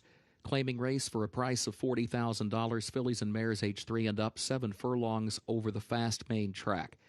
Scratch part of entry, number 1, Larimar. Again, scratch part of entry, number 1, Larimar. A reminder, the 1A still runs. The jockey for the 2, Magical Peapod, Mitchell Merle. Number 2, Magical Peapod, the jockey, Mitchell Merle. Double and pick 3 wagering featured here. Main track is fast, turf good, post time in 5 minutes.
Four minutes away from race number 3, quickly approaching is this 40,000 claimer, 7 furlongs on the main track. And we'll start with the mare that draws the rail. That is the 2-horse Magical Peapod. Looks nice out there. Good-looking daughter of midshipman. She's a 5-time winner from 24 starts. Her last win, though, was back in June of 2020 on the turf course. But she gets a significant amount of class relief as well. Coming out of a state-bred stakes race up at Indiana Grand, I think that today she could bounce back. I like the way she looked out on the track, and she is 9-1 right now. The number 3 horse, Invaluable.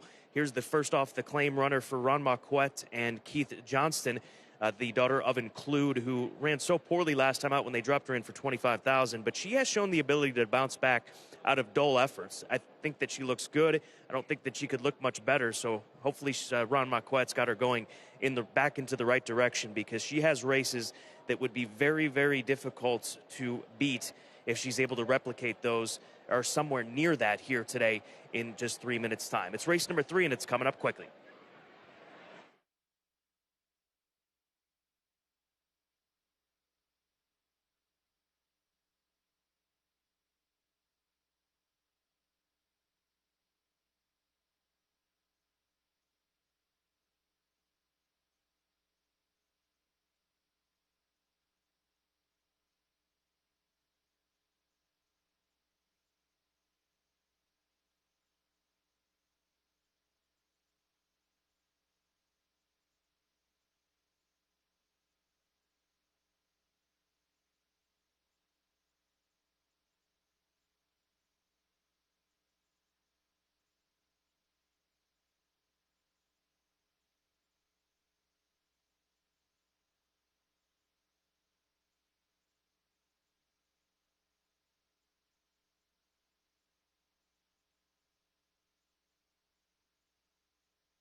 Horses have reached the starting gate for Keeneland's third race.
They are at the post,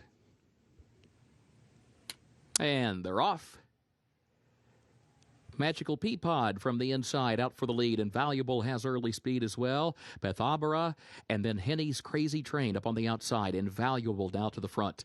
Invaluable toward the inside has the lead only by a neck. Henny's Crazy Train is alongside in the second position. Miss Moonpie third far outside. Magical Peapod kicks in again, starts scooting up a closer fourth. Now to press the issue, a half length off the lead. Front four in a line, then a gap of 2 lengths. Persisto, who is next to last, and Bethabara, who is now the trailer as they head for the far turn. Still a three-way shuffle up front, 22.86 seconds for the opening quarter. Invaluable against the rail leads it ahead. Here's Henny's Crazy Train right alongside Miss Moonpie, caught wide third. Half length off the front pair on the far turn. Persisto moves up in fourth toward the center of the track. Fourth by just a neck. Magical Peapod is in fifth. Bethabara last of the six as they come off the far turn toward the quarter pole. Invaluable and Henny's Crazy Train still side by side for the lead. Persisto tries to join them. Magical Peapod. Miss Moonpie has lost some ground.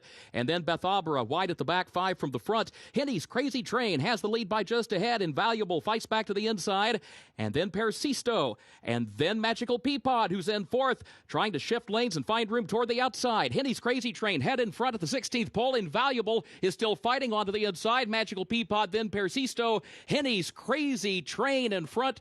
Henny's Crazy Train wins it for Joe Rocco Jr. Going to be close for second. Either Magical Peapod or Invaluable for that runner-up spot, then Persisto fourth. Couple of game fillies hooking up throughout the running of this race. That's the 3 down on the inside. She's hanging tough in there. Invaluable, the 1A along her outside. She's going to actually start to pull away at this point in time. Henny's Crazy Train, she didn't have the easiest of trips. She was stuck in between horses in this one-turn event, but she hung in there, never backed down, and pulls off this victory at odds of 2-1 for Michael Tomlinson, Hatfield Stables, and Rod Hatfield with Joe Rocco Jr. in the saddle.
Unofficial results of Keeneland's third race. 1A, Henny's Crazy Train finished first. 2, Magical Peapod was second. Number 3, Invaluable finished third. And number 5, Persisto was fourth. 1A, 2, 3, 5, unofficial.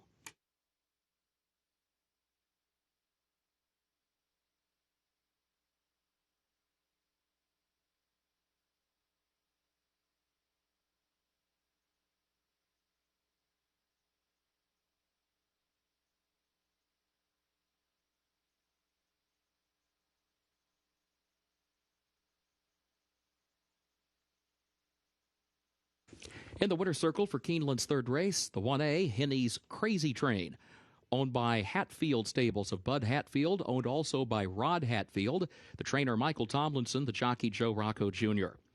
Henny's Crazy Train, a 3-year-old filly by Taylor Bicatti, out of Conspicuous by Ghost Sapper, bred in Kentucky by Dream Walkin' Farms Incorporated. 7 furlongs over the fast main track, 1 minute 25.25 seconds. Results of race 3 official. 1A, 2, 3, 5, the official results for Keeneland's third race.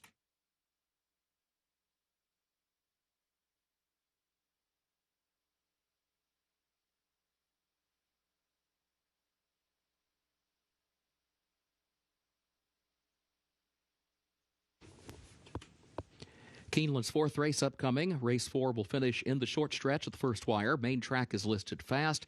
Turf listed good. Fourth race offers double and pick 3 wagering. In this fourth event, a reminder, scratch the 5, Ariston. Scratch the 5, Ariston. Jockey for number 3, Sonic City, Corey Lannery.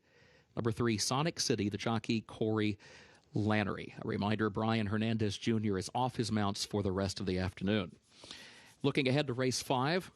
In that fifth event, the jockey for number 8, Drive for Fun, will be James Graham. That's in the fifth race. Jockey for number 8, Drive for Fun, will be James Graham. And looking ahead to the sixth event, a reminder, scratch the 4, Strike Me Down. Scratch 5, Elusive Mischief. Also scratch 13, Mata. And 14, Mark of the Z. That's in the sixth race. Scratch 4, Strike Me Down. Scratch 5, Elusive Mischief. Also scratch 13, Mata. And scratch 14, Mark of the Z.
up to race number 4, maiden 50,000 claimers, 3-year-olds and upward, going a mile and a 16th. Double exacta trifecta, pick 3 superfecta wagering available here for Keeneland's 4th. Carmichael, the 1 for St. George Farm Racing, and trainer Vicky Oliver is where I begin as my top selection. Dropped in for 40 last time out over at Churchill Downs. Showed some good speed away from the starting gate in that first time on the dirt route race. And Rafael Bejarano was in the saddle that day. Was the heavy favorite. Doesn't bother me that he lost. Obviously, coming back here and getting 5-2 versus being odds on is a much better scenario. But I think that he fits this scenario and should be able to use that speed and hug the rail and also the first wire finish scenario here as well. So I think that Carmichael is the one to beat, in my opinion, as he sits at 5-2. The number 4 horse, Southerner, for Brett Calhoun. He's a runner that in his second start, he dropped in for maiden 30. On debut, he ran into Nashville, that track record setter here at Keeneland Racecourse. That was in a maiden special weight at the Spa, but they dropped him in class. Got a good run from him going a mile, and then wasn't seen for close to a year when he showed back up at Churchill Downs in a maiden 30 where they waived the claiming tag. You're able to do that if you come off of a long layoff. They took advantage of that. He was 7-1 on that day, but finished 4th. So we'll see what he's able to do here today and how far back he is off the pace. It looks like will be trying to play a little bit of catch up, I would imagine, given the lack of speed that he has in this post position of number 4, or he could sit forward given that it is a 2-turn race in the end. So we'll see what Southerner opts to do with Raylu Gutierrez for Brett Calhoun. And then finally, the number 7 horse, Suppressor, for Steve Asmussen. Won a 1-turn mile at Churchill Downs for maiden 75,000 and put together a career best effort and dropped in for that tag for the first time. Really sparked a better race than we had seen from him. So now he goes out to 2 turns and drops further in for 50. You got to respect him at 6-1. That price is not indicative of where he fits amongst these favorites in here, which is race number 4. 15 minutes to post as the final touches are made on these horses being saddled up. We'll bring you front side and discuss how they look in the post parade in just a few moments.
Horses are entering the track for Keeneland's fourth race. Maidens age 3 and up, a $50,000 claiming price, a mile and a 16th over the fast main track. Race will finish in the short stretch at the first wire.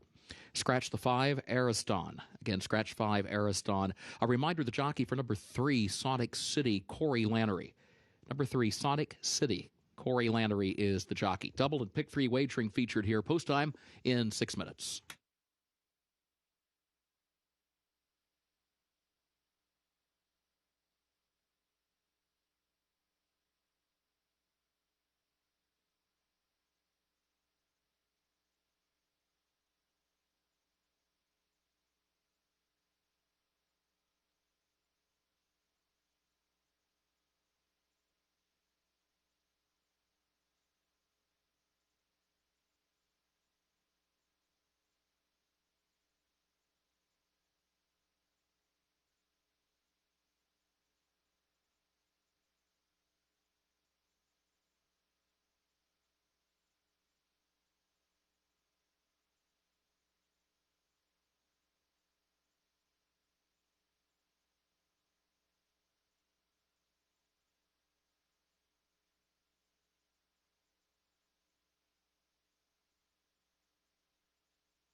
Just 5 minutes away from race number 4 here on this Friday card from Keeneland Racecourse. We'll start with a 3-horse Sonic City.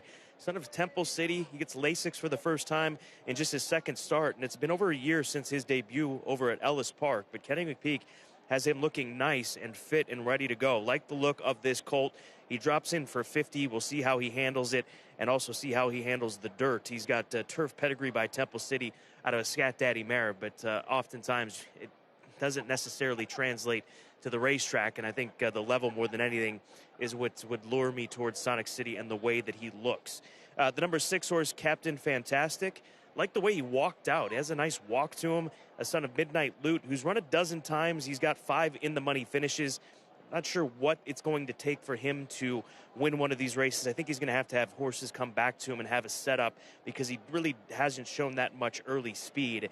And these short runs, short wire finishes, I should say, first wire finishes, you've got to have some speed and be forward and try to make that move around the turn and get position. But thought he looked nice here on the front side. That's the number 6 horse, who is currently 6-1. Finally, the 8, Country Captain.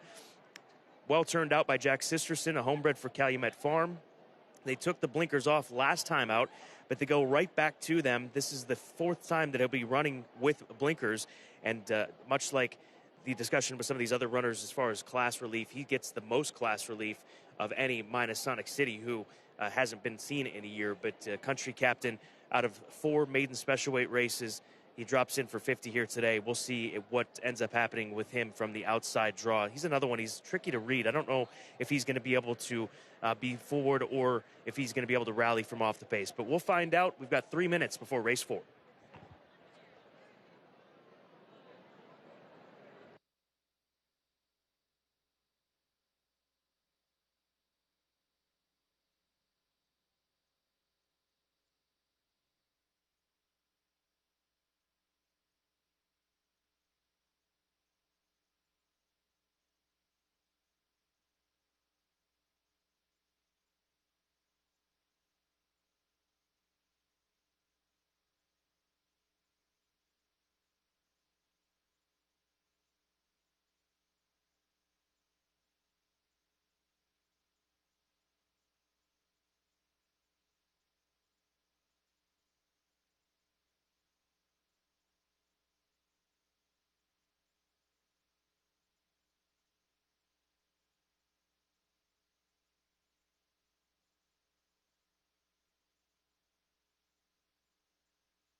Horses have reached the starting gate for Keeneland's fourth race.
First wire, they are at the post.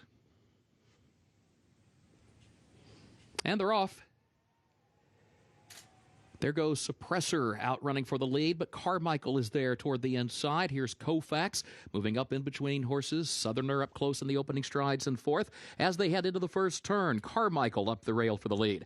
Carmichael has the lead now 3/4 of a length. Koufax goes second by the same margin to Southerner, third the same margin, and then Suppressor fourth up on the outside, followed by Country Captain. Saves the ground, got over to the rail despite the outside starting spot. Saved ground around the first turn to the inside in fifth. Captain Fantastic is back there in the sixth spot. It's Sonic City, last of the seven here early, 23.71 seconds for the opening quarter. Carmichael the leader. Carmichael leads 3/4 of a length. Koufax is second up on the outside, 3/4 of a length, and now Country Captain, a close third, picked up a couple of more spots on the rail within a length and a half of the leader. Southerner and Suppressor stack up to his outside. Then further back, Sonic City, who's next to last, looks for some more running room down to the inside of horses, heading onto the far turn with Captain Fantastic at the back. It was 47.97 seconds the time for the first half mile. Carmichael leads. Carmichael leading Koufax by 2 lengths around the far turn. Now Koufax is second by just a half length. Here is Country Captain, now moving up third to second. Southerner tries to make progress from fourth, and Sonic City is in behind horses, a lane off the rail, 6 from the front to the top of the short stretch. Carmichael to get. Carmichael has gotten away on a 5-length lead from Country Captain second. Sonic City is third. Southerner is in fourth, and Carmichael is kicking on through the final furlong, a 7-length margin back to Sonic City. Country Captain back toward the inside, well behind Carmichael. Rafael Bejarano for a convincing win. It is all Carmichael.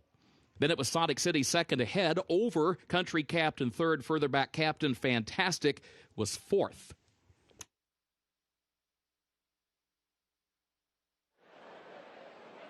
As straightforward as it gets. The horse had shown speed going 2 turns over Churchill Downs. He draws the rail. He does it again, and he doesn't take very much pressure. And he was finishing strong here today under Rafael Bejarano, pouring it on down the stretch at odds of 5-2. Goes off as your favorite, but still a good price on Carmichael for St. George Farm Racing, Vicky Oliver, and Rafael Bejarano.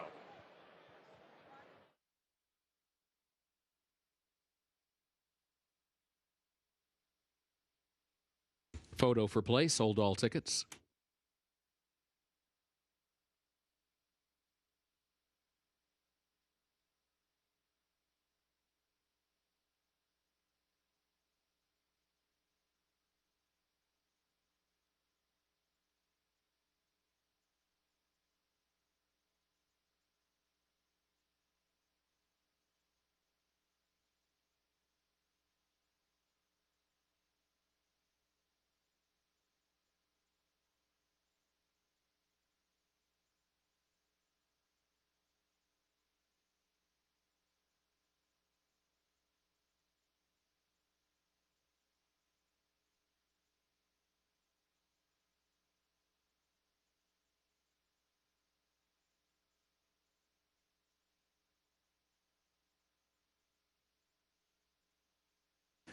Unofficial results of Keeneland's fourth race. Number 1, Carmichael finished first. Number 3, Sonic City was second. Number 8, Country Captain third. Number 6, Captain Fantastic fourth. 1386 unofficial.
Into the winner's circle for Keeneland's fourth race, number 1, Carmichael, owned by St. George Farm Racing, LLC, of Ian Banwell, trained by Victoria Oliver, Rafael Bejarano, the jockey.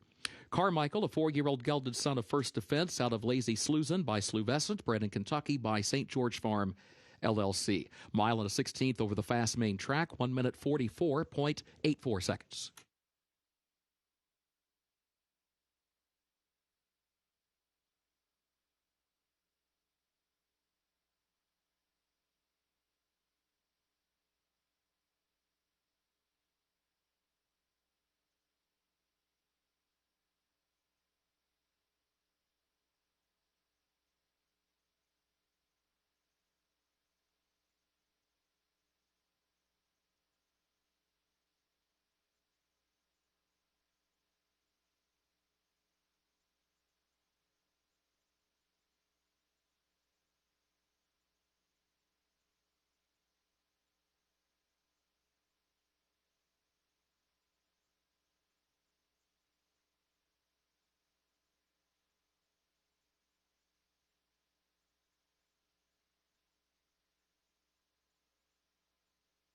Results are official for Keeneland's fourth race, 1386, the official results.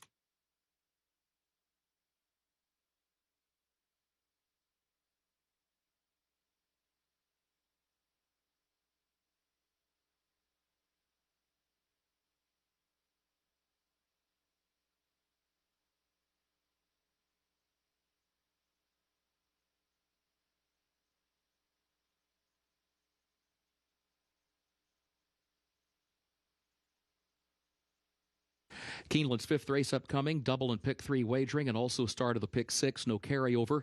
Main track is fast, turf is good, rail at 10 feet on the turf course today. In race 5, a reminder, the jockey for the 8, Drive for Fun, James Graham. Number 8, Drive for Fun, James Graham. Sixth race, scratch the 4, Strike Me Down. Scratch 5, Elusive Mischief. Also scratch 13, Mata, and 14, Mark of the Z. That's the sixth race, scratch 4, Strike Me Down. Scratch 5, Elusive Mischief. Also scratch 13, Mata, and 14, Mark of the Z. Seventh race, scratch the 4, Jim's Bronze Star. Also scratch the 12, Solari, and scratch 13, Stand Up or Shut Up. Seventh race, scratch the 4, Jim's Bronze Star. Also scratch 12, Solari, and scratch 13, Stand Up or Shut Up. A reminder, the jockey for number 1, Encouraging, Joe Talamo. Number 1, Encouraging, Joe Talamo, the jockey. Featured 8th race, the Sycamore Stakes. Scratch number 3, Hierarchy. Again, scratch number 3, Hierarchy. Jockey for the 9, Bama Breeze, Joe Rocco Jr. Number 9, Bama Breeze, Joe Rocco Jr. 9th race, jockey for number 3, Land Remembered, Florent Giroux. That's in the 9th race. Number 3, Land Remembered, the jockey, Florent Giroux. Overweight, number 6, Red Label, jockey 1 pound over. That's number 6, Red Label, jockey 1 pound over. 10th and final event, scratch 3, Family Time, scratch 4, Adma, also scratch the 7, Some Kinda Pretty, scratch the 14, Since You Left, and scratch 15, High Fashion. Again, scratch 3, Family Time, scratch 4, Adma, also scratch 7, Some Kinda Pretty, and scratch the 14, Since You Left, and the 15, High Fashion. Jockey for number 2, Silky Warrior, Joe Talamo. Number 2, Silky Warrior, Joe Talamo, the jockey. A reminder, number 13, Wave of Goodness, draws into the race, jockey Rafael Bejarano. 13, Wave of Goodness, draws into the race, but contrary to the program, the jockey Rafael Bejarano.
Race number 5 here at Keeneland does start the pick 6 for the afternoon. $1 minimum wager for the final 6 races that we have in front of us on this Friday card. And we're looking right now at Carmel Crush. Carmel Crush comes out of the Matt Shire barn for 10 Strike Racing. And Raquel Ritchie, a son of California Chrome, who adds blinkers for the first time. And when Matt Shire pulls that move, 33% success rate, and he looks good down there in the paddock. It's been 3 months since he's raced, but he looks fit and ready to go here today. He's getting a lot of attention on the board, 8-5 on this California Chrome gelding, as he not only adds blinkers, but gets back to the dirt main track. He really hasn't run a bad race in his career. They ran him at 1 1/8 on the turf in his most recent start in late June at Churchill, and he put together a solid enough effort. But we'll see if the blinker's on, maybe get a little bit more speed out of him, maybe some more finish, whatever it ends up doing, because he's run some good races to date that suggest that he is due for a victory here pretty quickly. Drive for Fun on the outside, the 8. This is a well-related son of Distorted Humor for Susan and Jim Hill, half-brother to 5 other winners by Distorted Humor, and comes in with an ultra-fast workout out of the gate here at Keeneland, 46-2. And we'll see if what Rusty Harnold has in store for this 3-year-old colt as he gets ready for his first race. Jimmy Graham does pick up the mount. That's a rider change on the 8-horse Drive for Fun. So leaning on that quick gate workout that recently happened just 12 days ago right here over the Keeneland dirt course. And then Cousteau on the inside, son of Into Mischief. Here's another very well-related 3-year-old colt in this race by Into Mischief out of Paris Bikini. That makes him a half-brother to the Grade 1 winner, Paris Lights. He debuted against Jackie's Warrior, arguably the best sprinter in North America. That was all the way back in June of last year, and then took quite a bit of time off and comes back here today. Ended up finishing 3rd behind Cool Quest, who will be running in the Perryville Stakes tomorrow, and certainly has a big look in that race. So good race coming up. A lot of attention towards the son of California Chrome, Carmel Crush, the Matt Shire trainee. We are 15 minutes away from the start of the pick 6.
Horses are entering the track for Keeneland's 5th race, the Ups and Downs Farm, a maiden special weight, 3-year-olds and up, 6 furlongs over the fast main track. James Graham, the jockey for number 8, Drive for Fun. James Graham rides number 8. Double and pick 3 wagering, start of the pick 6, no carryover, main track fast, turf good, 8 minutes to post.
Still plenty of time to get involved here in race number 5. 7 minutes to post. Good-looking group of sprinters out here in a maiden special weight. We'll start with the 3-horse, Hear My Song, for Billy Stinston Jr., a son of Cross Traffic.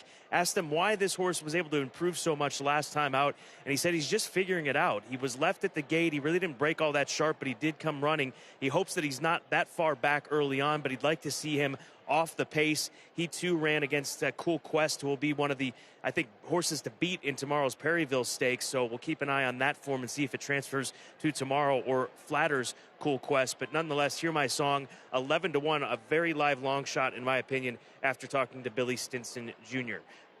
Carmel Crush, the number 5 horse, 8-5, just click down to the favorite. He just looks good. He looks fit. He looks ready. We'll see if California Chrome can sire another winner this meet at Keeneland Racecourse. Adding blinkers for Matt Shire. Mentioned the statistic there with the barn, 33% winners. So looks the part out there, does Carmel Crush. The number 8 horse to the outside is Drive for Fun. Like this horse's neck. He's just got a big, thick neck, and he comes in with that fast workout for Rusty Arnold. Feeling good out there in the track in this cool weather here in Lexington, Kentucky. So Drive for Fun. Let's see what he's about. Could be a horse that really breaks out here today, and it's going to take a strong effort to win this race going 6 furlong. There is some talent in this maiden special weight. And then lastly, we'll look at the half-brother to the Grade 1 winner, Paris Lights. That's Cousteau for Windstar Farm, a Windstar Farm homebred. The 1 horse, there he is in the white silks of Windstar Farm. Part of our Clocker report this morning on Today at Keeneland. Make note of his workouts lately at Keeneland. They've been fast. They've been between 3 furlongs and 5/8. And we'll see if he can handle this inside draw here today in start 3 of his career. He's now back to the favorite at 8-5. It's between the 1 and the 5 for favoritism. Carmel Crush the 5, the 1 Cousteau. Now 5 minutes away from the start of the 5th, start of the pick 6.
Horses have reached the starting gate for Keeneland's 5th race, the Ups and Downs Farm, start of the Pick 6.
They are at the post,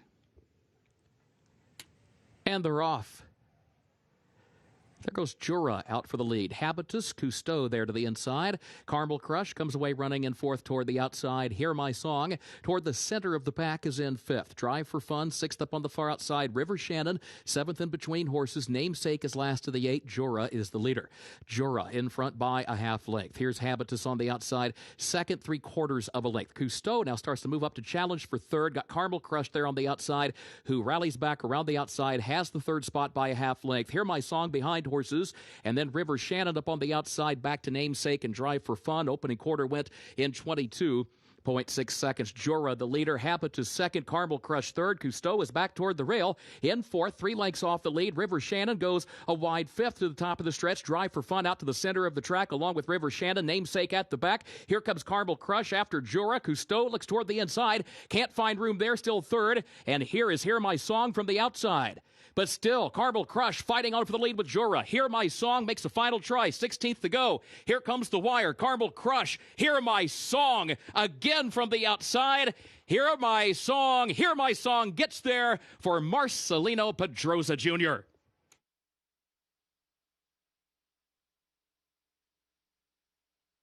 Boy, has this 3-year-old grown up in his last 2 starts. A pro today from off the pace, the gray son of cross traffic. Hear My Song for Billy Stinson Jr. Mentioned how he'd grown up in his recent start, and he takes another leap forward here today. Final time, 1:10.4, and watch out for Cool Quest tomorrow in the Perryville Stakes.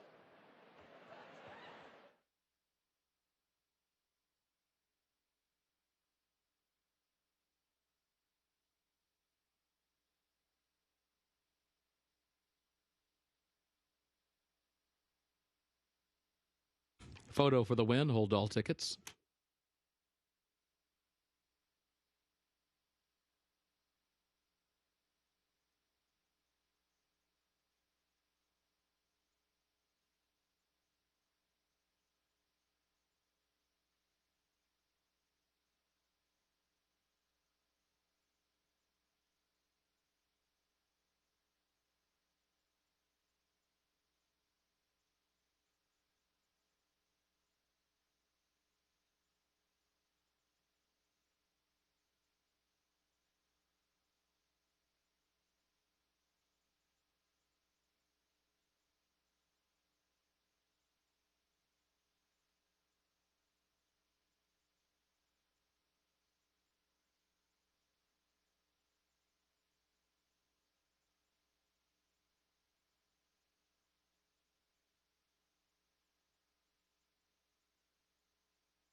Unofficial results of Keeneland's 5th race. Number 3, Hear My Song, finished first.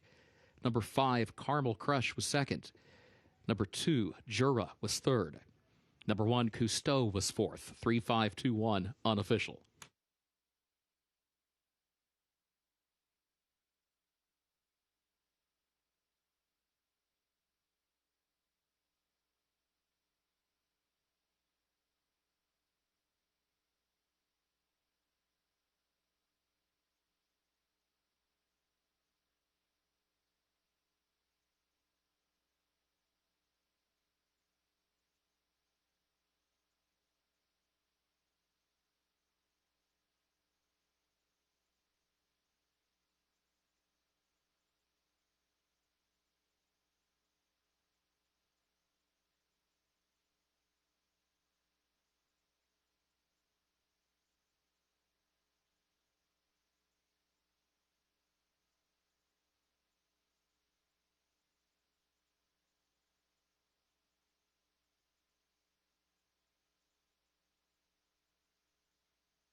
In the winner's circle for Keeneland's 5th race, the Ups and Downs Farm.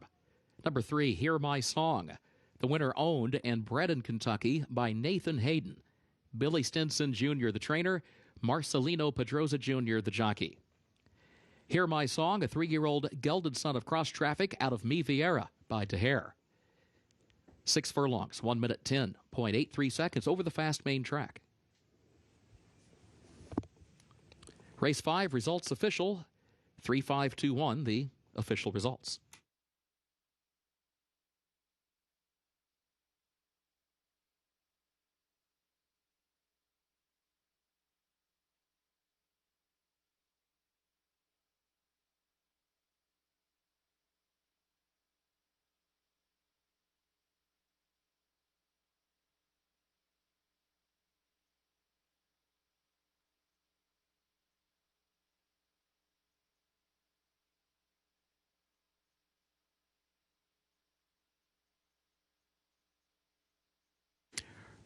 Early pick 5 pays on 5 of 5 with a consolation 4 of 5 here at Keeneland. Trophy presentation upcoming. And in the winner's circle, the Ups and Downs Farm Trophy being presented to the connections of Hear My Song.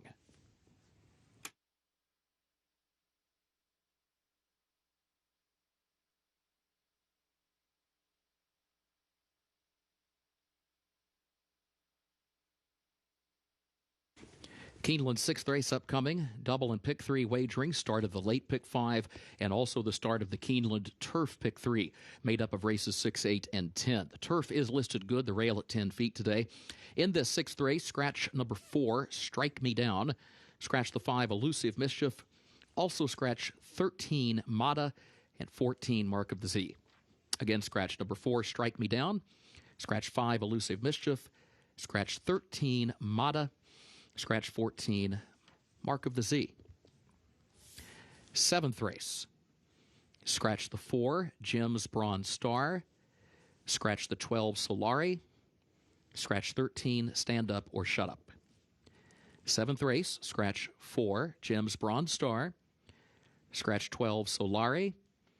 Scratch 13, Stand Up or Shut Up. Jockey for the 1, Encouraging Joe Talamo. Number 1, Encouraging Joe Talamo, the jockey. Featured 8th race, the Sycamore Stakes. Scratch number 3, Hierarchy. Scratch number 3, Hierarchy. Jockey for the 9, Bama Breeze, Joe Rocco Jr. 9, Bama Breeze, Joe Rocco Jr. 9th race, the jockey for number 3, Land Remembered, Florent Giroux. That's the 9th race. Number 3, Land Remembered, the jockey Florent Giroux. Overweight, 6, Red Label, jockey 1 pound over. 6, Red Label, jockey 1 pound over. 10th and final race, scratch 3, Family Time. Scratch 4, Adma. Scratch 7, Some Kind of Pretty. Scratch 14, Since You Left. And scratch 15, High Fashion. Again, scratch 3, Family Time. Scratch the 4, Adma. Scratch 7, Some Kind of Pretty. Scratch 14, Since You Left. And scratch 15, High Fashion. Jockey for the 2, Silky Warrior, Joe Talamo. Number 2, Silky Warrior, the jockey, Joe Talamo. A reminder, number 13, Wave of Goodness, draws into the race. Contrary to the program, the jockey, Rafael Bejarano.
November sale is a destination event for buyers and sellers around the world. The ambiance during the September sale was incredible. As we move into Keeneland November, I think people will find a new experience, a new atmosphere, new optimism. Anybody who participates, buying and selling, when they participate in Keeneland, they're reinvesting in the industry. That is the mission. It allows us to build for the future, and the future is bright. The future is bright at Keeneland November.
It is late pick 5 time, beginning with race number 6, 18 minutes to post as we look down to the paddock, as this race also begins the $3 Keeneland Turf Pick 3, races 6, 8, and 10. A very good sequence in that $3 minimum Turf Pick 3.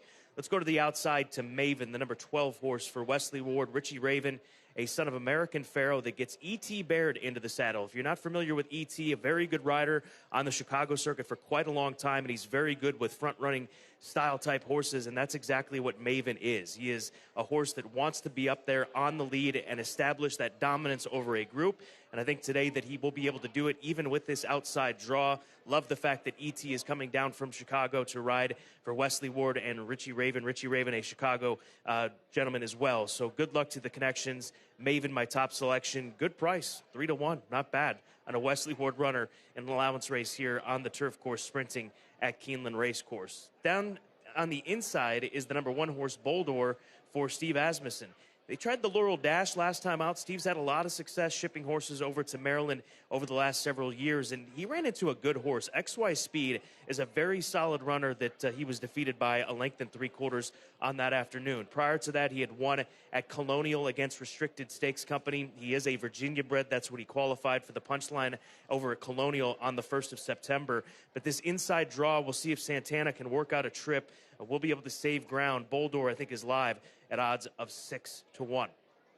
And then we go over to the number 10 horse, Johnny Unleashed, for Eric Foster. He's yet to win at Keeneland in 4 previous attempts on the turf course, but he is another horse that should be able to sit close. If he's outrun by Maven, which I think is very likely, he shouldn't be too far off of him. And Gerardo Corrales always look towards his opportunities that he gets here at Keeneland. I think that this is another live long shot in this race where Caratari is the favorite right now. That's the 11 horse for Brian Lynch, coming out of those graded stakes races and dropping down in class here today. Should be a good one, and once again starts the late pick 5 as well as the $3 all turf pick 3, and that sequence races 6, 8, and 10. 16 minutes to post.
Horses are entering the track for Keeneland's sixth race, the Morgan's Ford, and allowance for 3-year-olds and up, 5.5 furlongs over the turf.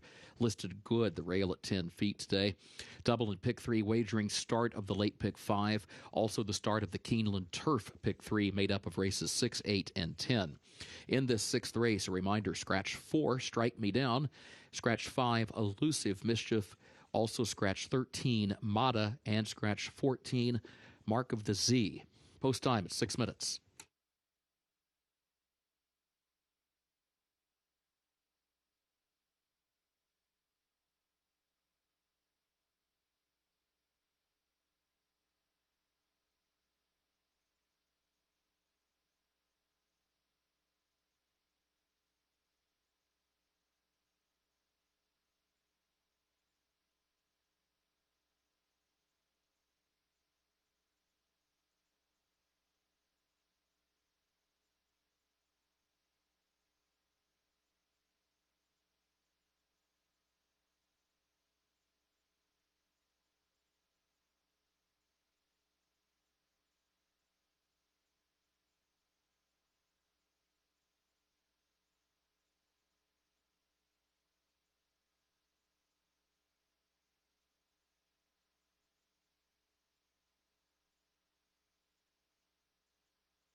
Very good-looking group of runners getting set for this 5.5 furlong test. It is the start of the late pick 5 and the $3 Keeneland turf pick 3. We're going to start with the 6 horse, a long shot at 22-1. Get Western, who's now going to be sprinting for the second consecutive race. Went 7 furlongs at Kentucky Downs.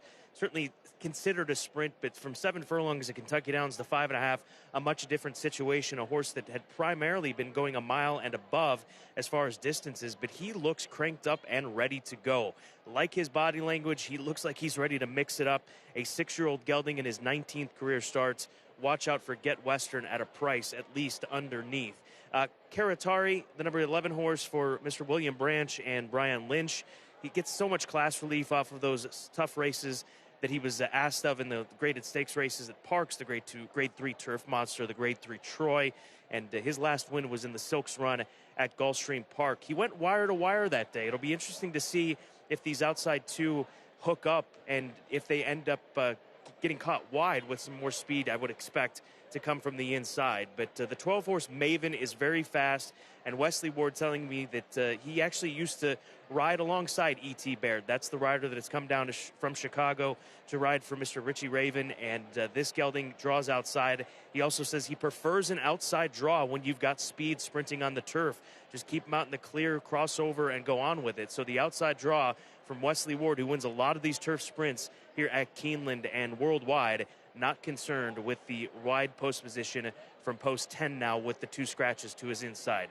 Should turn out to be a fantastic race. Make sure you're involved 4 minutes before race number 6, start of the late pick 5.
Horses have reached the starting gate for Keeneland's 6th race, the Morgan's Ford, start of the late pick 5, and start of the Keeneland Turf pick 3.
They are at the post. And they are off. Awkward beginning there for Maven, who is absolutely last coming out of the gate. Up front, Karatari. Karatari goes out for the lead, has the advantage, starts to angle down to the inside, but no room there because here comes a challenge from Bad Beat Bryant, who got away in good order. Ship It Red, third up on the outside. Get Western is in fourth position, followed by Johnny Unleashed in fifth. Maven, after that awkward start, has now rallied up several positions into sixth. Now fifth is wide and 5 lengths off the lead around the far turn. Further back, Bulldor, seventh between horses. Holiday Stone caught wide eighth. Smart Remark is in the ninth spot, and Dark Oak is 10th. 22.16 seconds, the time for the opening quarter. They turn for home. Karatari with the lead. Bad Beat Brian to the inside. Johnny Unleashed to the outside. Maven is fourth, and still 4 lengths from the front. Ship It Red needs room. Into the final furlong. Karatari the leader. Johnny Unleashed, and then Bad Beat Brian back toward the inside. It is Karatari by 2 lengths in deep stretch. Karatari with the lead. Karatari hanging tough, chased all the way by Bad Beat Brian. Karatari and Florent Giroux to win it. Bad Beat Brian across the line in the second position. Johnny Unleashed was third, then close for fourth. Ship It Red or Get Western. Well, the inquiry is already on the tote board, and rightfully so. After the start for Maven, we'll see what happened, if maybe he got hung up with one of the assistant starters coming away from the starting gate, and that changed this race completely, giving Karatari free rein in the front of this race, and Maven being forced to work from off the pace, something that he is just simply not as effective at doing, and Karatari taking advantage of this situation. But if you got some money on the 12 Maven, hold those tickets. Inquiry on the board.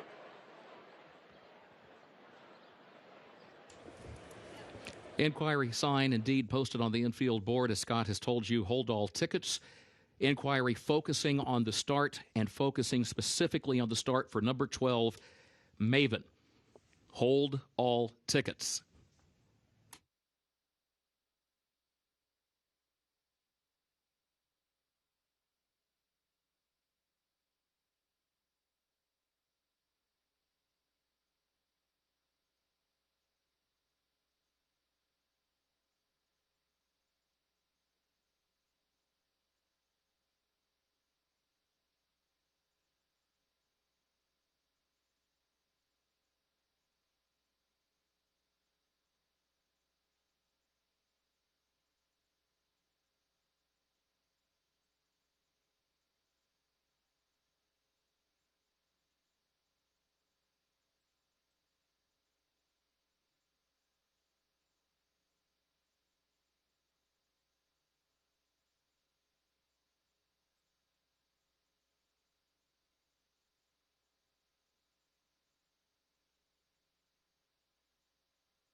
Unofficial results of Keeneland's sixth race: 11 Karatari was first, 8 Bad Beat Brian was second, number 10 Johnny Unleashed third, number 9 Ship It Red fourth, 11-8, 10-9 unofficial. Inquiry pending, focusing on the start for number 12 Maven. Hold all tickets.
In the winner's circle for Keeneland's sixth race, the Morgan's Ford, unofficial winner number 11, Karatari, owned by William Branch, trained by Brian Lynch, the jockey Florent Giroux. Karatari, a 5-year-old gelded son of Artie Schiller, out of Souther by Rahi, bred in Kentucky by Tom Evans and Pam Clark. 1 minute, 2.74 seconds for the 5.5 furlongs over the turf, listed good. Inquiry still pending concerning the start for number 12, Maven. Hold all tickets.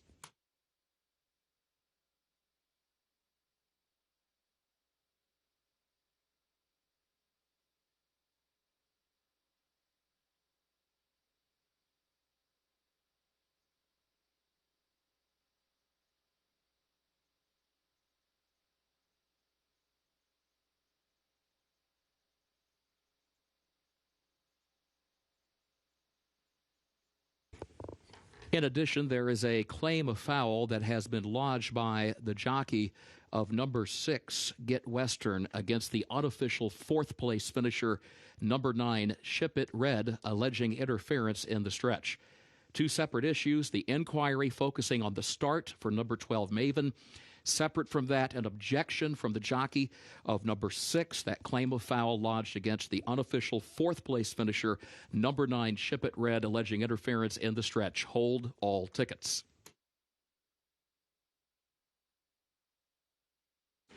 Trophy presentation for the Morgan's Ford in the winner's circle to the connections of Karatari. Result unofficial.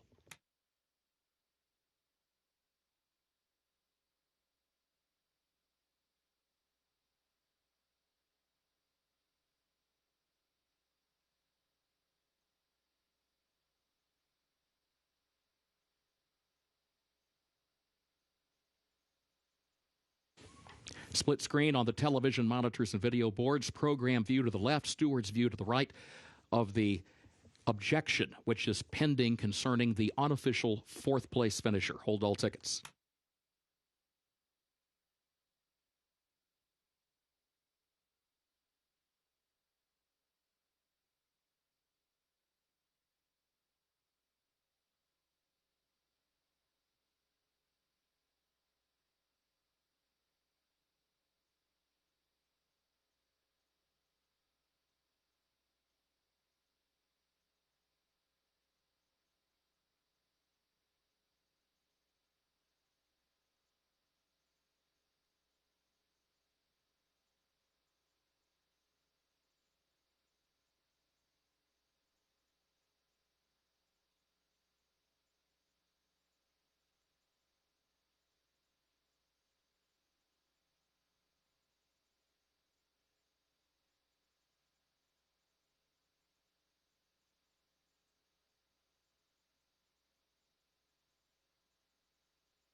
At Keeneland, no change in the result.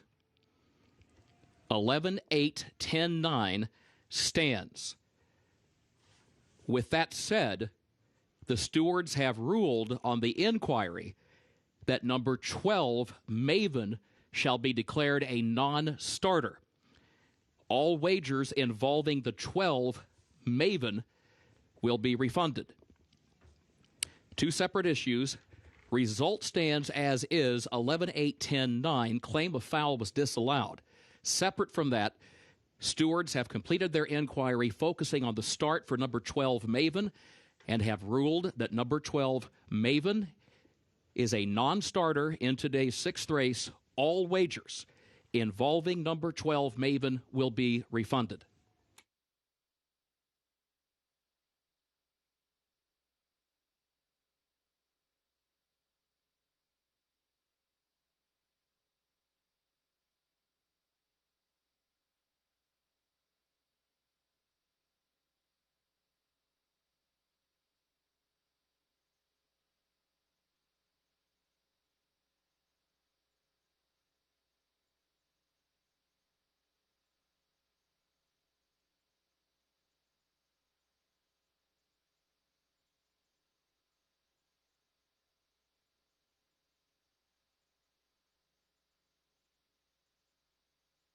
Sixth race results official.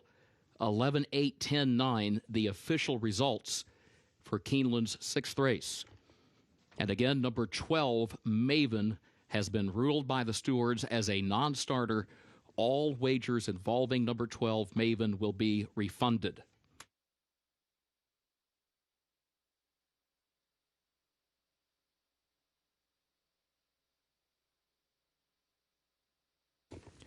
Keeneland's seventh race upcoming, double and pick 3 wagering at start of the $200,000 guaranteed pick 4 presented by TVG. Main track is listed fast. In the seventh race, scratch the 4 Gems Bronze Star. Also scratch the 12 Solari and the 13 Stand Up or Shut Up. Seventh race, scratch the 4 Gems Bronze Star. Also scratch the 12 Solari and scratch 13 Stand Up or Shut Up. Jockey for number 1 encouraging is Joe Talamo. Joe Talamo, the jockey for number 1 encouraging. Featured 8th race, the Sycamore Stakes, scratch 3 Hierarchy. That's the featured 8th race, scratch 3 Hierarchy. The jockey for the 9 Bama Breeze, Joe Rocco Jr. 9 Bama Breeze, Joe Rocco Jr. 9th race, jockey for number 3 Land Remembered, Florent Giroux. That's the 9th race. Jockey for number 3, Land Remembered, Florent Giroux. Overweight, 6 Red Label, jockey 1 pound over. 6 Red Label, jockey 1 pound over. 10th and final race, scratch 3 Family Time, scratch 4 Adma, scratch the 7 Some Kinda Pretty, also scratch the 14 Since You Left and the 15 High Fashion. Again, scratch 3 Family Time, scratch the 4 Adma, scratch 7 Some Kinda Pretty, also scratch the 14 Since You Left, and scratch 15 High Fashion. The jockey for the 2 Silky Warrior, Joe Talamo. Number 2 Silky Warrior, Joe Talamo, the jockey. A reminder, number 13 Wave of Goodness draws into the race. The jockey will be Rafael Bejarano.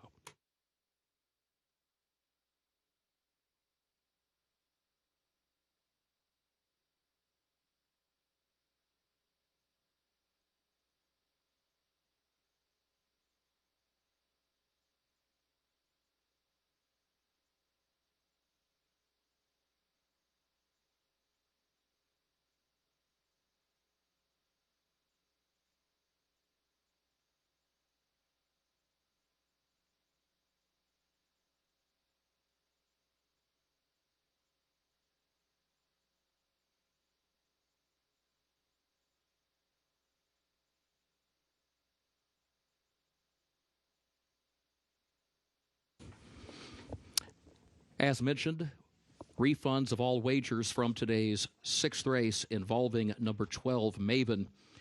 Regarding the Keeneland Turf Pick 3, All wagers in the Keeneland Turf Pick 3 involving number 12 Maven, Have you those shown wagers replays yet, will or be are we gonna be refunded. way behind? The Keeneland Turf Pick 3, all wagers which had the 12 Maven in that first leg will be refunded, as the 12 Maven was declared a non-starter, and again, all wagers involving number 12 Maven to be refunded.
Race number 7 started the $200,000 guaranteed late pick 4 presented by TVG. 18 minutes to post. And this is a 6-furlong sprint for fillies and mares 3 and up. I'm going to go to the number 10 horse, as most will. This is the Chad Brown runner, Goodnight Olive. Not surprised that she's down to 2-5. She had the makings of being the shortest price favorite of this entire card. She was favored on debut at Gulfstream Park. She ran a solid race in that race, and she hasn't been seen in those 7 months, but the fact that she shows up here at Keeneland has to be accepted as a very positive sign for first row partners and Team Hanley. Tyler Gaffalione is in the saddle. This race clearly goes through this Go Sapper filly, Goodnight Olive. Don't expect much better of a price as she sits at 2-5 right now. Oscarette, the 11 horse, 15-1. This is a firing line filly that they purchased for $210,000 at a 2-year-old in training sale. And Steve Asmussen conditions this 3-year-old filly.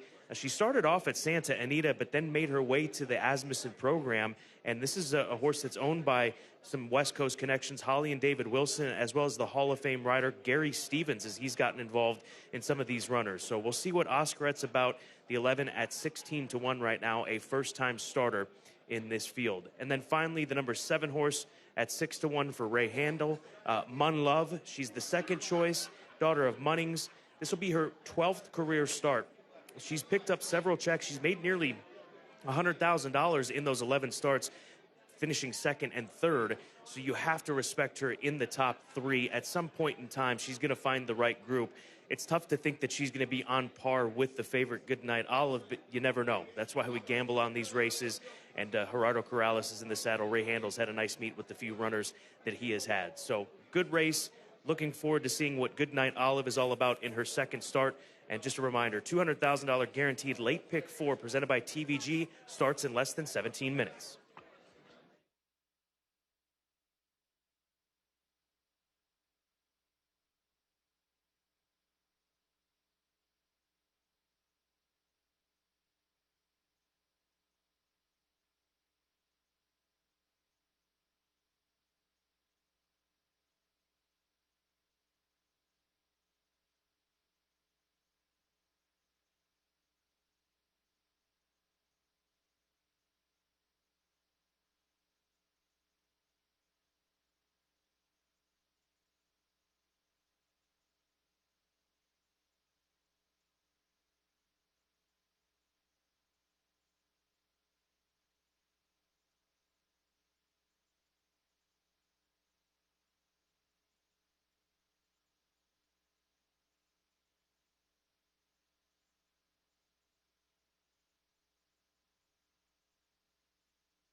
Horses are entering the track for Keeneland's 7th race, the Blandford Stud.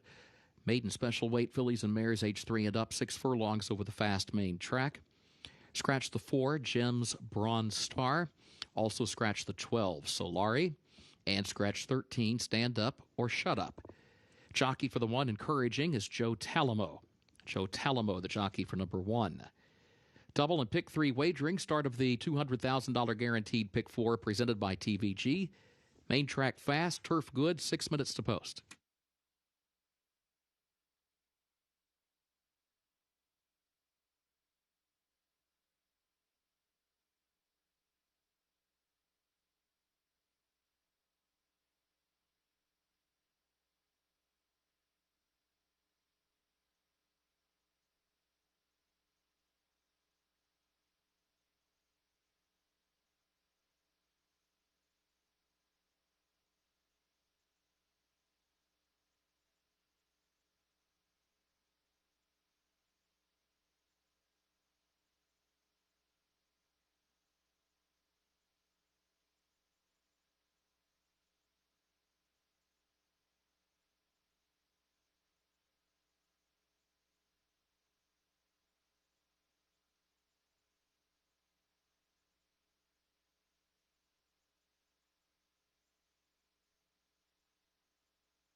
There's a look at Encouraging. She was briefly without Ricardo Santana Jr. in the saddle, and she continues to be rambunctious. She was even bucking in front of the crowd here when she went away from the post parade, and now she continues to do that. But at least Ricardo's got his, or Talamo, excuse me, that's Joe Talamo, my apologies, has got his feet back in the stirrups. He took them out because she was literally bucking and trying to buck down the length of the stretch. So Encouraging, we'll see how she handles this her first time out. We'll see how she handles the gate load.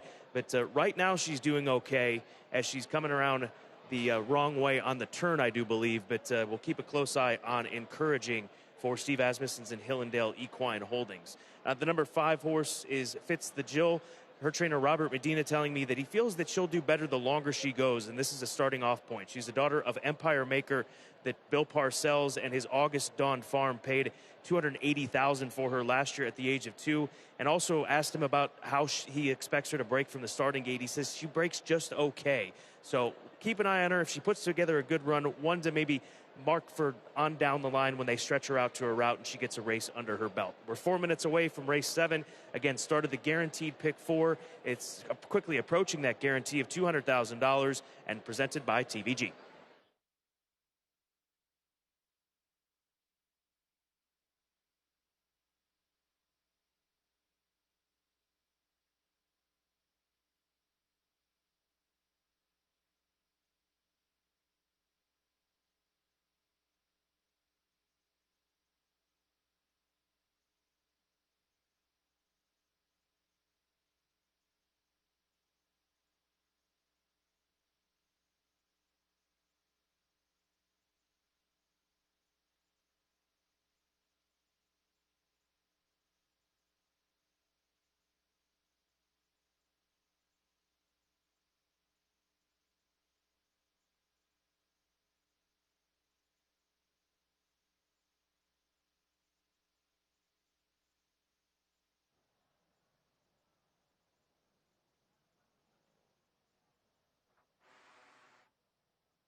Horses have reached the starting gate for Keeneland's 7th race, the Blandford Stud. Start of the $200,000 guaranteed Pick 4, presented by TVG.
They are at the post. And they're off. Good Night Olive and Oscarette, Terra Nova. Those three come right to the front of the opening strides. Oscarette far outside, puts ahead in front. Terra Nova sneaks up down toward the inside now. At Good Night Olive backs off, taps the brakes in third between that pair. Going to let the top two go ahead and duke it out here early on. Then a break of 3 more lengths back to Munlove up the inside. Unbridled Twister, who's 5th on the outside. Encouraging is in 6th. Flashy Charge is in 7th. Bahama Mischief is 8th. The break of 5 more lengths then back to the 2 trailers. Seeking Spirits and Fits the Jill. 21.98 seconds, the time for the opening quarter. It is Terra Nova against the rail, leading it by a length. Oscarette is second. Good Night Olive now comes after the top 2. And here's Good Night Olive moving forward to the top of the stretch on the far outside. Gaffaleone really hasn't asked her to run, and Good Night Olive is just moving on by to take the lead. Oscarette is in second. These two have gotten away by 6 lengths at the 8th pole. Back to Terra Nova in third. Munlove in 4th, Encouraging 5th. Now Good Night Olive gets to work and starts to kick clear. 5, 6, 7 lengths to the good. Good Night Olive drawing clear to crush the field here for Tyler Gaffaleone. It is all Good Night Olive well in front. Oscarette was across the line in the second position and was followed by Munlove and Bahama Mischief. This is the start of something big. Good Night Olive, ultra impressive here today for First Row Partners and Team Hanley. Chad Brown, Tyler Gaffaleone. She did it so easily and so professionally. She tracked off the pace. And once he laid her down, she was reaching as hard and as far as she possibly could. And look at these fractions, 21-4, 45-3, 57-3 for 5/8. And she'll stop the clock, ease down in 109-4. Good Night Olive, ultra impressive today in race 7.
Unofficial results of Keeneland's 7th race.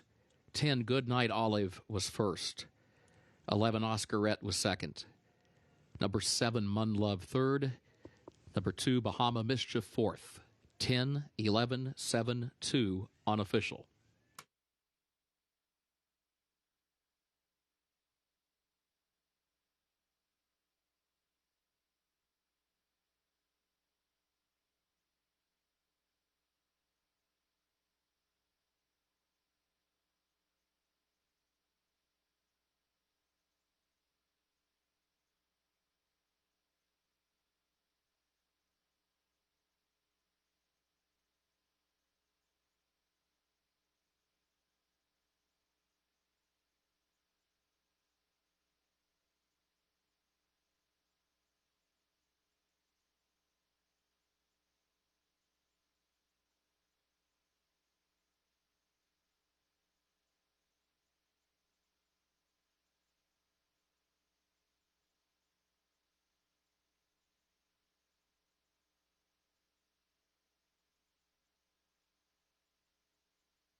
In the winner's circle for Keeneland's 7th race, the Blandford stud, 10 Goodnight Olive. Owned by First Row Partners of Steve Lehman, owned also by Team Hanley of Jay Hanley. The trainer Chad Brown, the jockey Tyler Gaffaleone. Goodnight Olive, a 3-year-old filly by Ghost Sapper out of Salty Strike by Smart Strike. Winner bred in Kentucky by Stone Street Thoroughbred Holdings, LLC. 6 furlongs over the fast main track, 1 minute 9.85 seconds.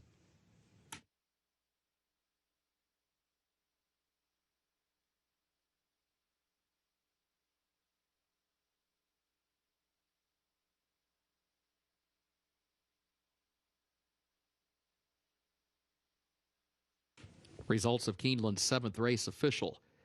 10, 11, 7, 2, the official results.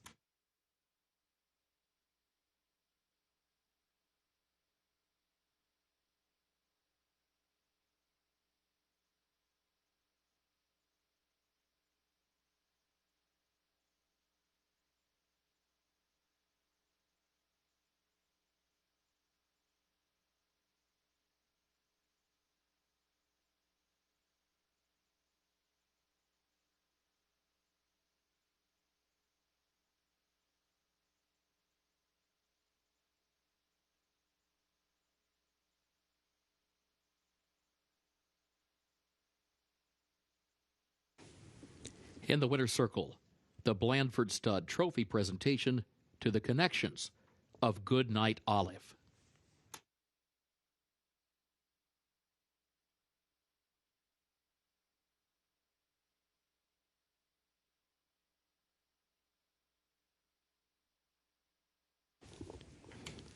Keeneland's featured 8th race upcoming, the Sycamore Stakes, turf-listed good, rail at 10 feet. Double and pick 3 wagering featured here. Starts the last of the day's rolling pick 3s. Scratch number 3, Hierarchy. Again, scratch number 3, Hierarchy. Jockey for the 9, Bama Breeze, Joe Rocco Jr. Number 9, Bama Breeze, Joe Rocco Jr. 9th race, jockey for number 3, Land Remembered, Florent Giroux. That's in the 9th race, jockey for the 3, Land Remembered, Florent Giroux. Overweight, 6 Red Label, the jockey 1 pound over. 10th and final race, scratch number 3, Family Time. Scratch number 4, Adma. Scratch the 7, Some Kinda Pretty. Scratch 14, Since You Left. And scratch 15, High Fashion. Jockey for the 2, Silky Warrior, Joe Talamo. Joe Talamo rides the 2, Silky Warrior. Number 13, Wave of Goodness, draws into the race. Contrary to the program, the jockey is Rafael Bejarano.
This is the Friday feature, the Grade 3 Sycamore Stakes at 1.5 miles on the good-listed turf course. And there is a look at the number 12 horse.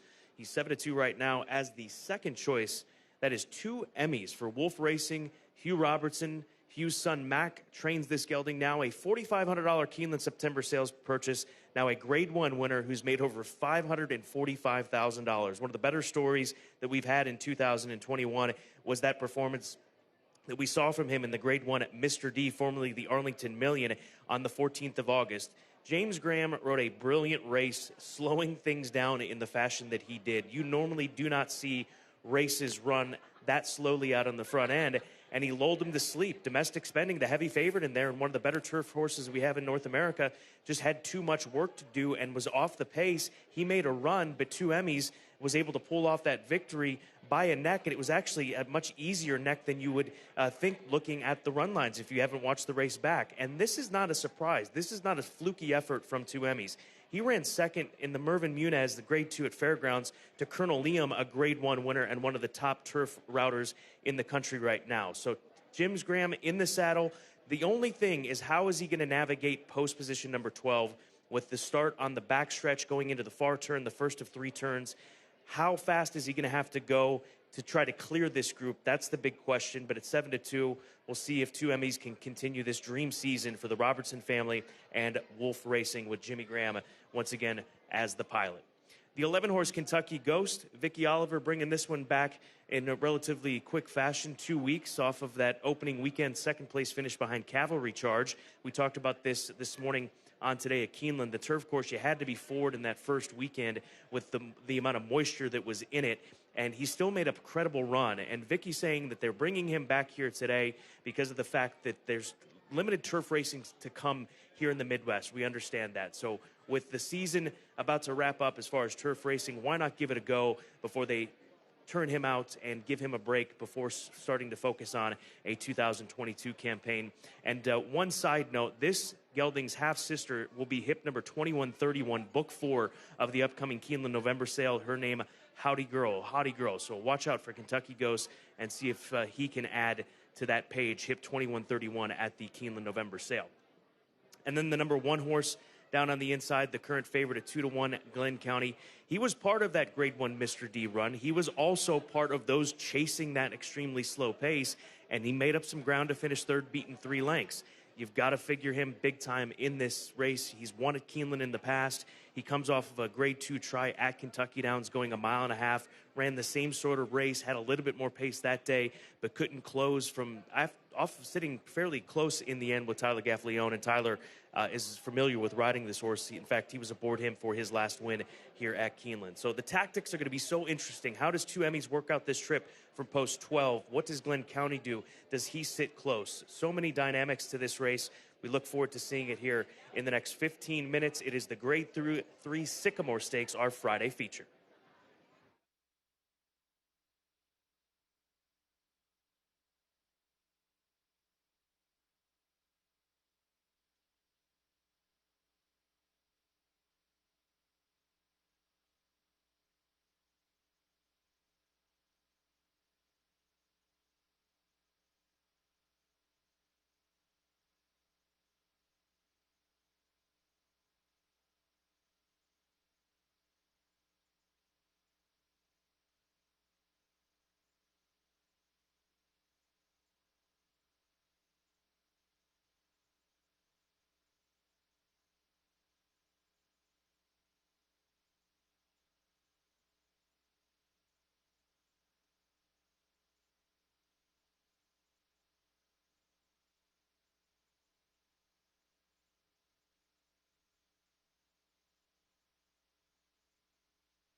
Horses are on the track for Keeneland's featured 8th race, 27th running of the Grade 3 Sycamore Stakes. 3-year-olds and up, mile and a half on the turf, listed good. Rail at 10 feet. Double and pick 3 wagering starts. The last of the day's rolling pick 3. Scratch number 3, Hierarchy. A reminder, Joe Rocco Jr. is the jockey for the 9 Bama Breeze. Let's meet the starters. Number 1, Glen County, owned by 3 Diamonds Farm of Kirk Wyckoff, trained by Mike Maker, the jockey Tyler Gaffalione. 2, A Journey to Freedom, owned by the Paradise Farms Corporation of Peter Procia, owned by David Staudiker, trained by Mike Maker, jockey Corey Lannery. 3 is Scratched. 4, Rise the Guy, owned by the Lothenbach Stables Incorporated of Bob Lothenbach, trained by Ian Wilkes, Chris Landeros to ride. 5, Yamato, owned by Maria Sol Ale and Recep Avsar, trained by Marat Sankel, the jockey Joe Talamo. 6, Spooky Channel, owned by NBS Stable of John Ballantyne, Art Newhadel, and Daryl Shaw. Jason Barkley trains, Julian Leperoux will ride. 7, Soleil Volante, owned by Reeves Thoroughbred Racing of Dean Reeves, owned also by Andy Biancone, trained by Patrick Biancone, the jockey Florent Giroux.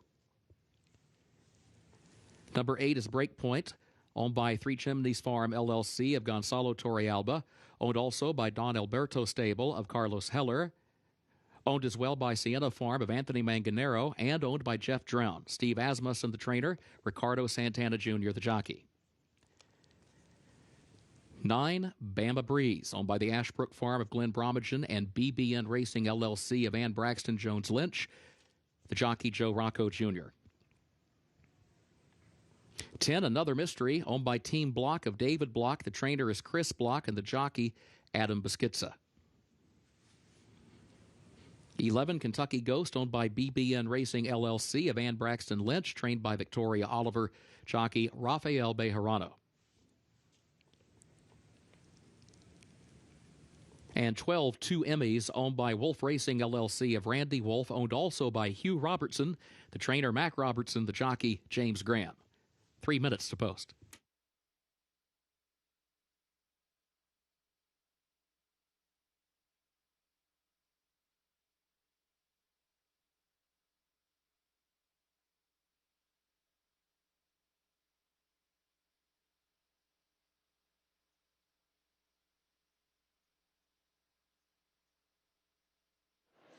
There's a look at Two Emmys 4-1 right now off of his success in the Grade 1 at Mr. D Stakes, drifting a bit in the odds, but Mac Robertson, just spoke with him paddock side, and there is a lot of confidence from this camp, I have a sense. He says, I really don't think that anybody's going to want to try to go with this horse early on with his style. So we'll see if that happens, and James Graham can back it down. He's going to be very dangerous, as he was in the Grade 1 Mr. D Stakes, beating one of the best turf horses that we have in domestic spending. Glen County was part of that race, who is the current favorite, the number 1 horse. But watch out for Two Emmys. He has been very consistent over the course of this 2021 season, and he's a really nice price right now, 4-1. Just to his inside will be Kentucky Ghost, coming back for the second time this meet. As mentioned, we saw him opening week here at Keeneland. Also saw him in the TVG Stakes at Kentucky Downs, where he finished a good second to In Love. You see that italicized name if you got past performances in front of you. In Love, winner of the Grade 1 Keeneland Turf Mile. So it certainly has kept some good company, and at 9-2, a very good price. And there is the 2-1 favorite right now on your screen. Glenn County for Three Diamonds Farm, 1-for-1 here at Keeneland. Inside draw. We'll see what Tyler can do. Tyler always seems to make the right moves and make right calls when it comes to riding the turf course here at Keeneland. So good luck. Very good race coming up. It is a 3-turn event at 1.5 miles. It's the Grade 3 Sycamore Stakes from Keeneland.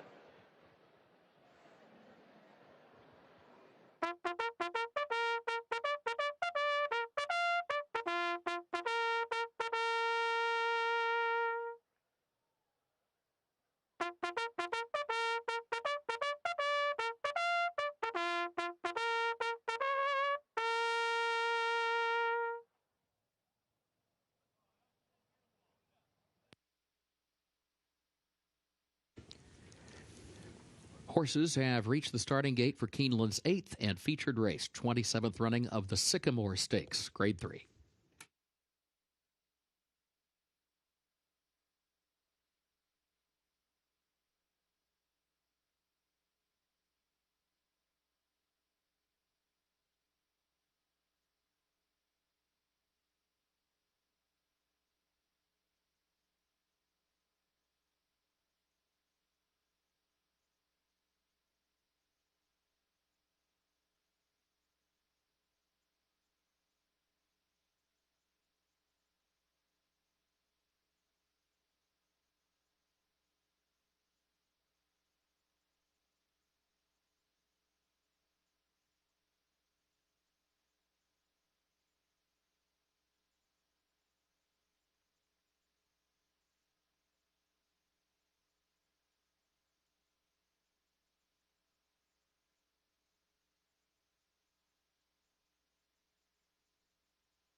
They are at the post.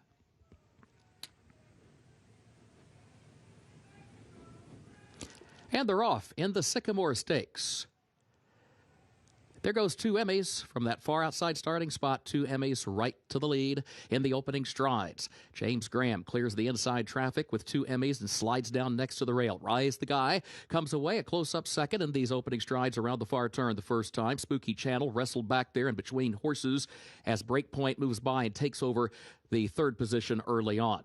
Spooky Channel is fourth in between horses as they move to the top of the stretch for the first time. Glenn County back toward the rail in fifth. Yamato is sixth. The break of five. Back to Kentucky Ghost in seventh. Another Mystery is eighth between horses. Bama Breeze stacks up to the far outside in ninth with one circuit to go here. Then a gap of 3 more lengths back to the two trailers. A Journey to Freedom and Sole Volante. Opening quarter went in 24.87 seconds. Two Emmys is the leader by just over a length. And Rise the Guy is second, now inching forward again just off the leader's flank after a 49.51 second opening half mile.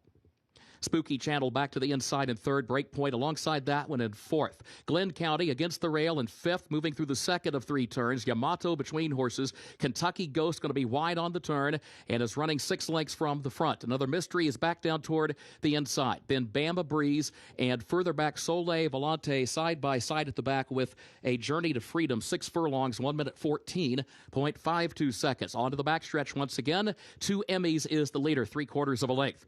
Rise the Guy, second, a length and a half. Spooky Channel toward the inside in third, 3/4 of a length. Breakpoint is fourth up on the outside. Glenn County, a lane off the rail in fifth. Kentucky Ghost is there in sixth. Another Mystery is trying to sneak up the inside from seventh into sixth. The challenge for fifth was still 5 lengths from the lead as they head onto the far turn. Bama Breeze and Kentucky Ghost both going to have to angle wide to the center of the course, up within 3 lengths of the leader. 2 Emmys is the leader. Midway on the final turn by a length. Rise the Guy in second. Bama Breeze is third up on the outside. And then Spooky Channel is fourth back toward the inside as they turn for home. A Journey to Freedom goes to the center of the course, 8 lengths from the lead. Bama Breeze coming after 2 Emmys. And Spooky Channel looks for room in between that pair. 2 Emmys the leader. Spooky Channel changing lanes to the outside. Final furlong of the Sycamore Stakes. 2 Emmys leads at a length. Spooky Channel is still trying to catch him. 2 Emmys. Spooky Channel is right there. Spooky Channel and 2 Emmys. Spooky Channel gets up by a neck for Julian Leperoux in the Sycamore. 2 Emmys was second.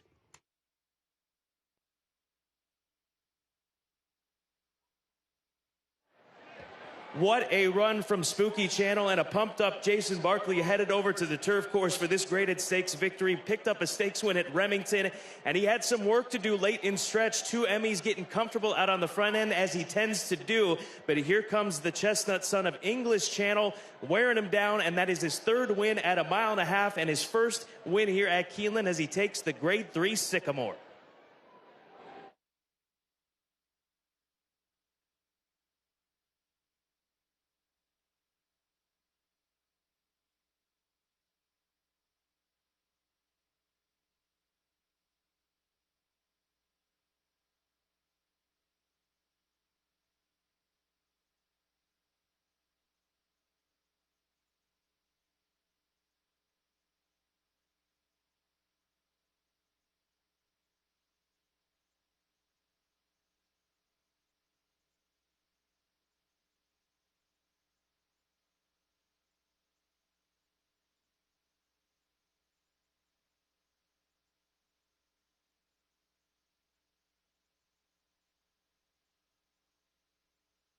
Photo finish, Old Doll tickets.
Unofficial results of Keeneland's featured 8th race. Number 6, Spooky Channel, finished first. Number 12, 2 Emmys, was second.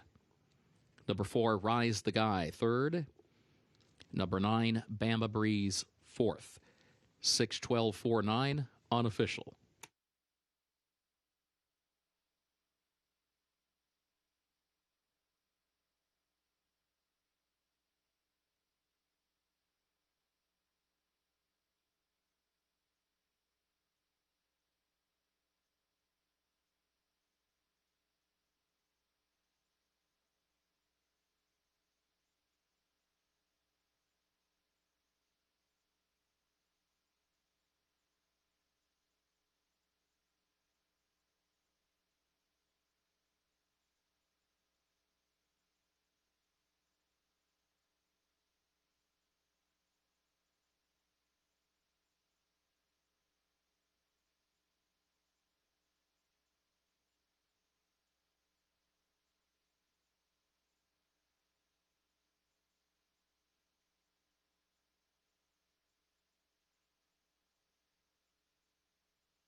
Keeneland's featured 8th race, 27th running of the Sycamore Stakes Grade 3.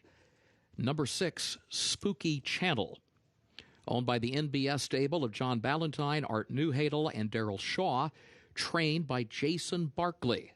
Jockey, Julian Leperoux. Spooky Channel, a 6-year-old gelded son of English Channel out of Spooky Kitten by Kitten's Joy, bred in Kentucky by Calumet Farm. 12 furlongs over the turf, listed good, 2 minutes, 29.71 seconds.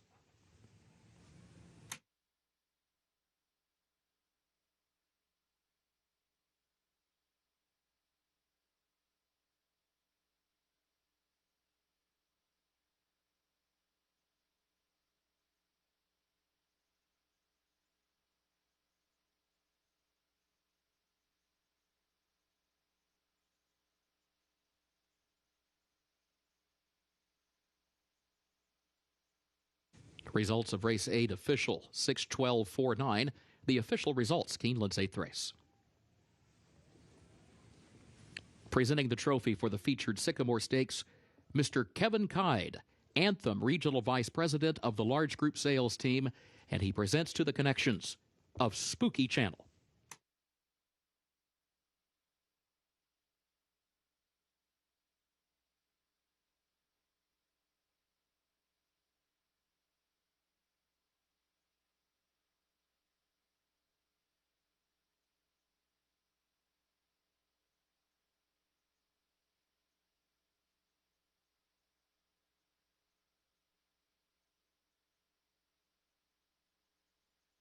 Grade 3, Sycamore goes to Spooky Channel. Jason Barkley, his first graded stakes win, and it comes here at Keeneland. And Julian Leperoux piloting Spooky Channel around the 1.5-mile journey. How did you work out this trip today?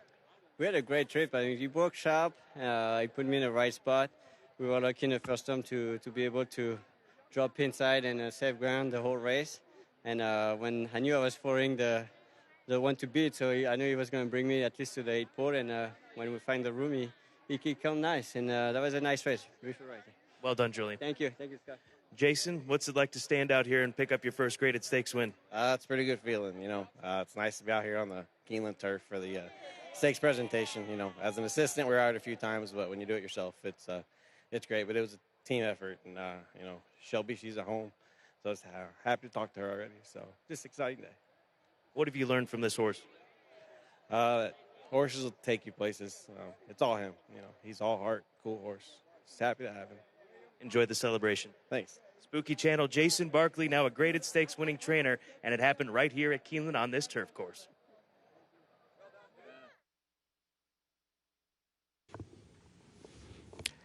Thank you, Scott. Keeneland's 9th race upcoming starts the last of the day's rolling doubles. Main track listed fast.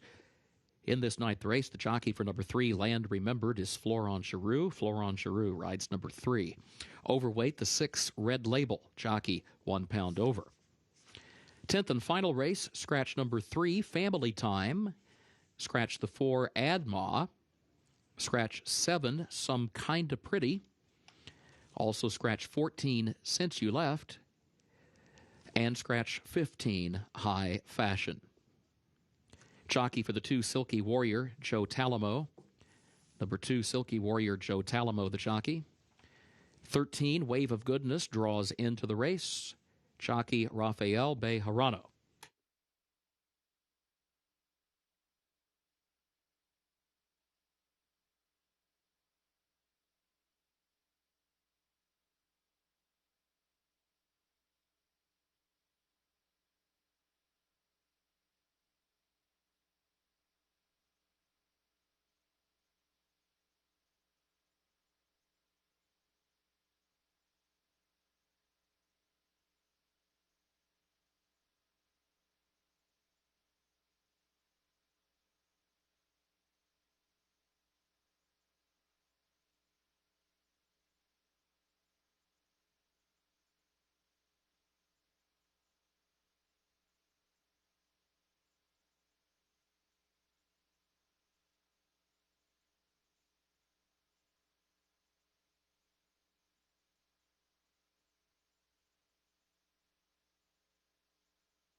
Race number 9, 15 minutes to post, already saddled up and taking a look at the number 5 horse, Tejano Twist for Tom Durant. That is the owner and breeder of this son of Practical Joke from that first crop of 2-year-olds. Comes off of a solid run in the Kip DeVille Stakes at Remington Park. Finished second to a Winchell and Steve Asmussen runner over there in Oklahoma City. And he really hasn't missed a beat in his last 3 starts. They started him off back in April, gave him a little time off from June to August, and boy, did he respond with those better runs, and even tried him on turf, and he ran well. So at 7-2, Tejano Twist making his 7th start of his 2-year-old season.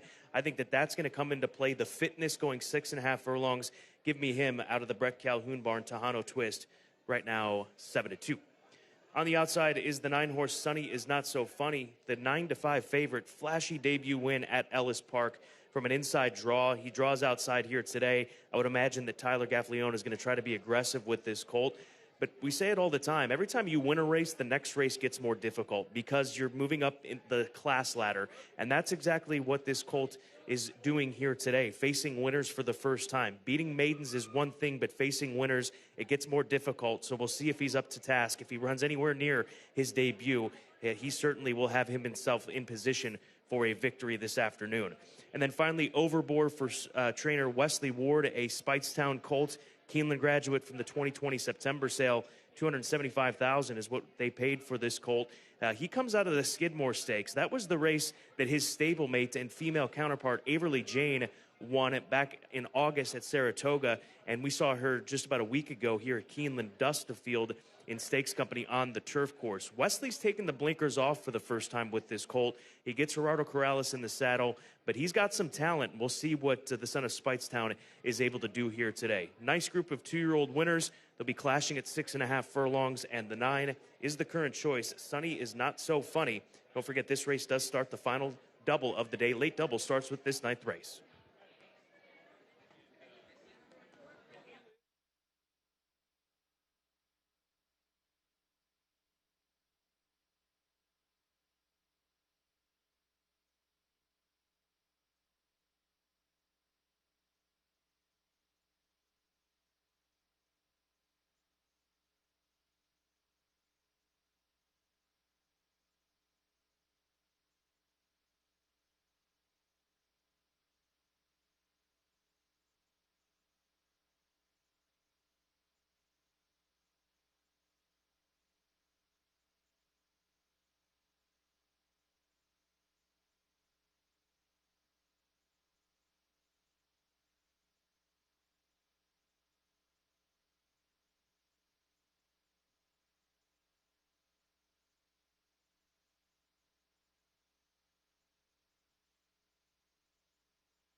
Horses are entering the track for Keeneland's ninth race, the Mill Ridge, an allowance optional claiming race for a price of $80,000.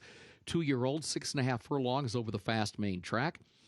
The jockey for number 3, Land Remembered, is Florent Giroux. Florent Giroux rides number 3, Land Remembered. Overweight, the 6 Red Label, the jockey 1 pound over. Race 9 starts the last of the day's rolling doubles. Main track is fast. Turf listed good. Post time in 5 minutes.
Come front side to take a look at this group warming up, and there is a look at the number 5 horse. That is Tejano Twist. Talked about him over on the paddock side, and also had a chance to speak to his trainer, Brett Calhoun. He said he really felt that he should have won his first 2 races, and then they got a bit frustrated with him. They gelded him, and he has made mistakes. He had every opportunity to get past that horse, that Winchell Asmussen horse, in the Kip DeVille Stakes at Remington Park. So we'll see if he can take a step forward here today. Bit of a drop down in class, 5-2, not a bad price on a horse who showed a little bit of life here as of late. Cool Papa G is the number 4 horse in the Rockingham Ranch Silks. Ricky Santana Jr. riding this son of McLean's Music. He's 1 for 1 in his career. He rallied from off the pace to pick up that victory. So 6.5 furlongs could be a plus for the number 4. 7-2 on the board out of the Steve Asmussen barn. We'll see if he can remain perfect. Closing in on post time, less than 3 minutes to post.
Horses have reached the starting gate for Keeneland's 9th race, the Mill Ridge.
They are at the post.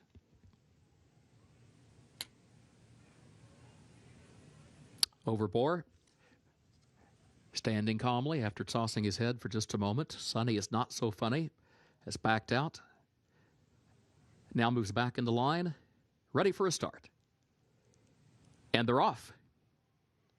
And there goes Overbore out for the early lead. Lansdowne has early speed as well. Red Label away third. Sonny is not so funny. Close up fourth on the far outside. Ain't Straight moves up the inside fifth to fourth to challenge for the third position. Tejano Twist comes away running back into sixth spot. Private Road is seventh. Cool Papa G is eighth. Land Remembered is last of the 9.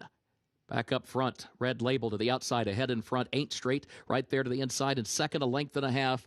Overbore goes third, 22.31 seconds, the time for the opening quarter. Tejano Twist is in fourth. Lansdowne has lost ground, drops back. Private Road moves by that one into fifth. Sonny is not so funny, is toward the outside in sixth, nearly 10 lengths off the lead. In the meantime, Red Label has opened up, coming off the far turn. Red Label a 5-length lead. Ain't Straight is second, a length and a half. Overbore is in third. Tejano Twist is fourth. Private Road, then Cool Papa G turning for home. Here comes Overbore. Overbore is bearing down now, and here comes Tejano Twist. Tejano Twist bursting through an opening from between horses, and Tejano Twist is gone with the lead. Tejano Twist 5-6 lengths in front past the 16th pole. Overbore is in second, and then Cool Papa G. Tejano Twist to give Joe Rocco Jr. 2 wins on the day. Overbore was home second. Cool Papa G was across the line in third, and Red Label faded to fourth.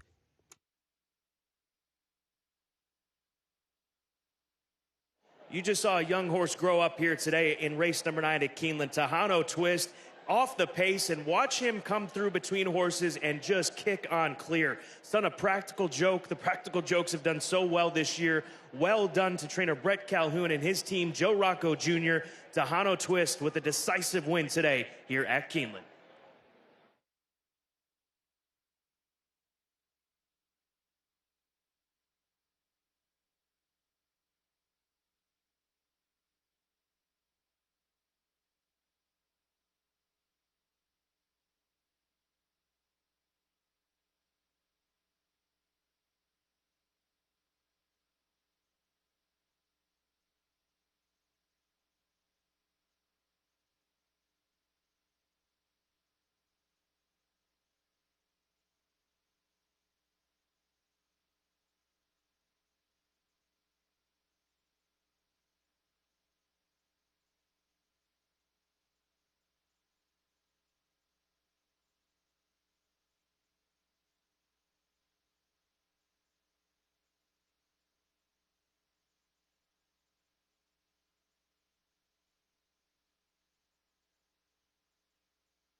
Unofficial results of Keeneland's ninth race.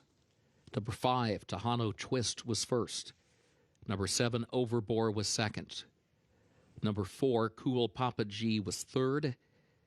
Number 6, Red Label, fourth. 5746, unofficial.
In the winner's circle for Keeneland's ninth race, the Mill Ridge, number 5, Tejano Twist. Winner owned and bred in Kentucky by Tom Durant. The trainer, Brett Calhoun. The jockey, Joe Rocco Jr., 2 wins today. Tejano Twist, a 2-year-old gelded son of Practical Joke out of Haley's Lollipop by Cuvée. 6.5 furlongs over the fast main track, 1 minute 16.6 seconds.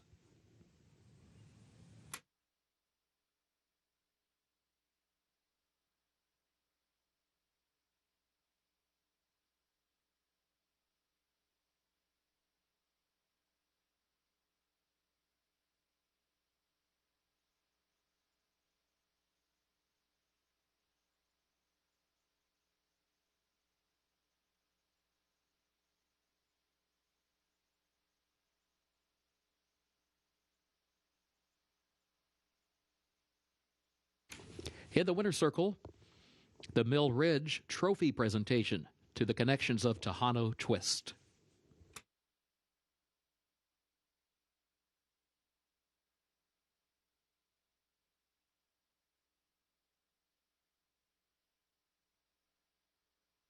Results of Keeneland's ninth race official.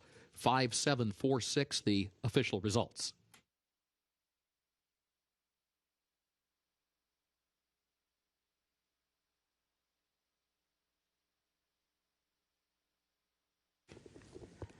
Keeneland's 10th and final race upcoming. Turf listed good, rail at 10 feet. No carryover for the Toyota Super High 5. Scratch number 3, Family Time. Scratch number 4, Adma. Also scratch the 7, Some Kinda Pretty. Scratch 14, Since You Left. And scratch 15, High Fashion. Jockey for number 2, Silky Warrior, Joe Talamo. 2, Silky Warrior, Joe Talamo, the jockey. Number 13, Wave of Goodness, draws into the race. Contrary to the program, the jockey is Rafael Bejarano.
Race number 10, 18 minutes to post, closing out this Friday card here at Keeneland Racecourse. Lucy's Cakes Fly is the pretty clear favorite right now at odds of 8 to 5. I'm going to go one stall over to the number 6 horse, Ollie's Gold, for Anamia, and Florent Giroux will ride this filly by Golden Sense here in just a few minutes. But she comes off of strong runs against A Other Than Company between Arlington and Kentucky Downs, even at Ellis Park. So dropping into a starter allowance race, I think, is a big plus for this filly. And based on the fact that she also gets to stay with just straight 3-year-old fillies. There are no older horses in this race. So I think that's another aspect of the class drop that she's taking right now, or will be taking. 4 to 1 on the board is what Ollie's Gold sits at. And this has turned out to be a nice little claim for these connections, claiming her out of her debut and making some money with her, and perhaps picking up another solid check here today as she is getting tacked up with Anamia. As far as the second choice is concerned here in the nightcap, go to the outside, the number 10, Jazzy Lady from Mike Maker. She's also class dropping. She'll be coming from off the pace with Julian Leperoux. Julian rode the turf course so well with Spooky Channel earlier today in the Grade 3 Sycamore. So I think that this runner will appreciate a layback sort of performance as far as coming from off the pace, as we've seen her be able to rally. So yeah, the number 10 horse, 9 to 1 right now, is what this filly sits at on the tote board. And then finally, we'll close her out in this 10th race with the top 3 discussion with the 8 horse, and that is Princess Nina for Bill Morey. Bill Morey bringing her down from Indiana Grand. That's where she has raced in the last couple of months, and she was the beaten favorite last time out and running against entry-level allowance types, but in for the starter allowance spot. She's been good in for 20 and for 30, so oftentimes you see horses good enough to win at those levels. They get eligible for these starter allowance races. They fit the level to a T, and she is right now 9 to 1 on the tote board. Good race to close things out. Starter 50 at 1 1/16 on the good listed turf course. 16 minutes to post.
Horses are entering the track for Keeneland's 10th and final race. Starter allowance, fillies and mares age 3 and up, a mile and a 16th over the turf, listed good, rail at 10 feet.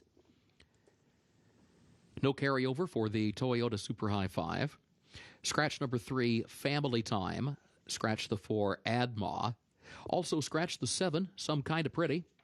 Scratch the 14, Since You Left. And scratch the 15, High Fashion. Jockey for the 2, Silky Warrior, Joe Talamo. Joe Talamo rides number 2, Silky Warrior. 13, Wave of Goodness, draws into the race. The jockey is Rafael Bejarano. 5 minutes to post.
Taking a look at a few of these fillies front side and starter allowance company to close out the day. The one, amortization for James Politano, the owner of this Kingman filly. George Weaver, the conditioner.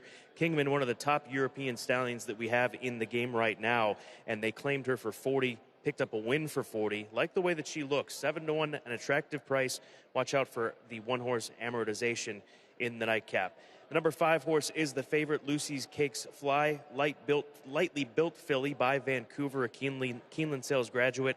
We'll see what Tyler opts to do with her. She went wire to wire, breaking her maiden at Indiana Grand 2 starts back, and didn't run bad off the pace at Saratoga in her most recent start. She continues to be the clear favorite at odds of 9-5. That's the 5 horse, Lucy's Cakes Fly. And then lastly, the number 12 horse, Dreamful, for Connor Murphy, a Kitten's Joy filly who I think will rebound off of that Kentucky Downs effort. She's a big, long filly, and I think that perhaps was just too much for her to take in as far as the course setup is concerned. So if she can get back to her first 2 starts here in the United States, she might have a say in this race. She is currently sitting at 20-1. Good-looking Kitten's Joy filly, Dreamful, on the outside if you're looking to consider a price. Do it quick because we're coming up on post time, less than 3 minutes to post.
Horses have reached the starting gate for Keeneland's 10th and final race.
They are at the post.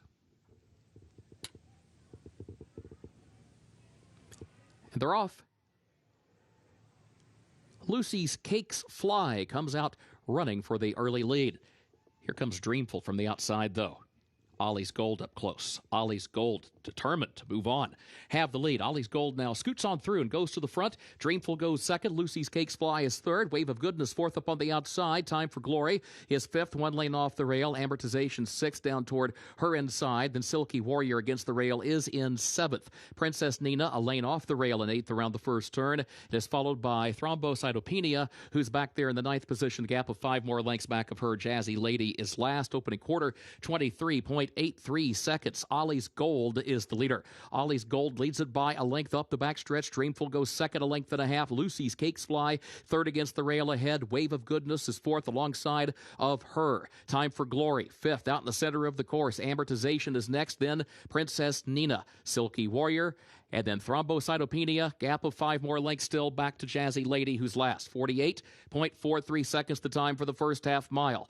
Ollie's Gold and Dreamful, 1-2 separated by a neck. Lucy's Cakes Fly, Wave of Goodness between horses. Time for Glory, a wide fifth, 5 lengths off the lead around the far turn. Amortization, Princess Nina moves by her from between horses top of the stretch. And then Silky Warrior, wide 10 lengths from the lead. They turn for home. Ollie's Gold and Dreamful, 1-2 separated by a neck. Now matching strides. Lucy's Cakes Fly takes aims to the outside. Amortization fourth back toward the inside. Princess Nina is fifth. Here's Lucy's Cakes Fly coming after Dreamful. Ollie's Gold drops back to third. Lucy's Cakes Fly moving forward for the lead from Dreamful. Lucy's Cakes Fly to win it for Tyler Gaffalione. Dreamful across the line in second. Silky Warrior late run for third. Photo for fourth.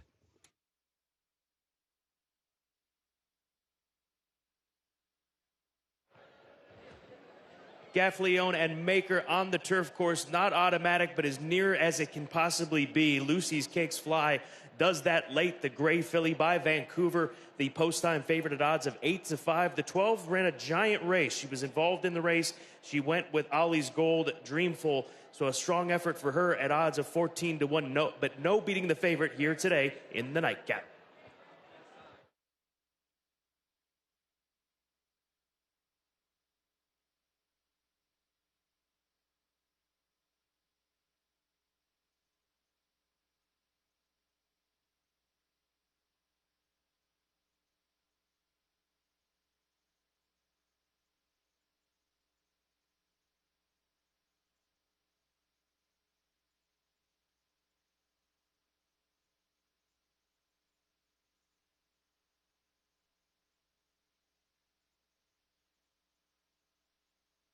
Photo for show. Hold all tickets.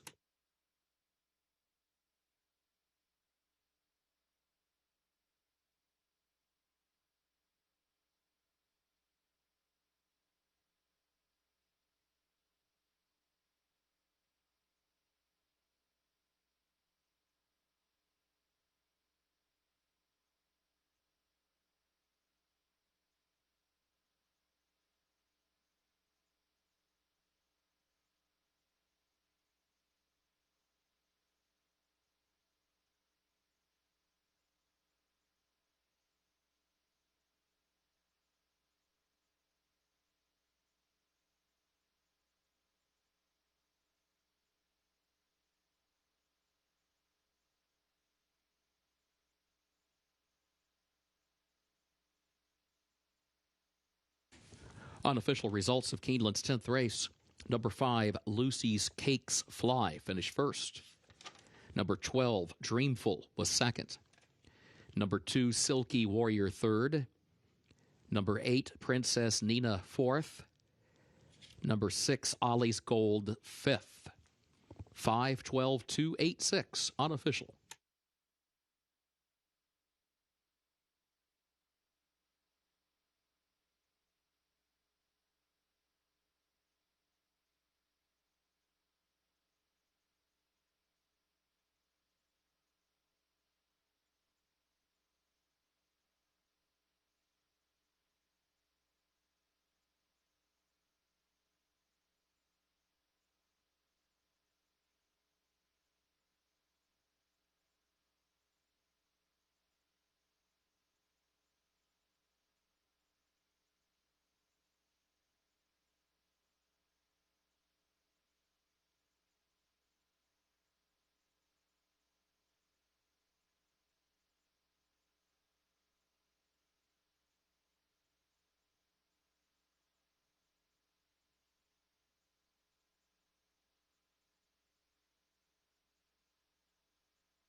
Results of race 10 official, 5-12-2-8-6, the official results for Keeneland's 10th race.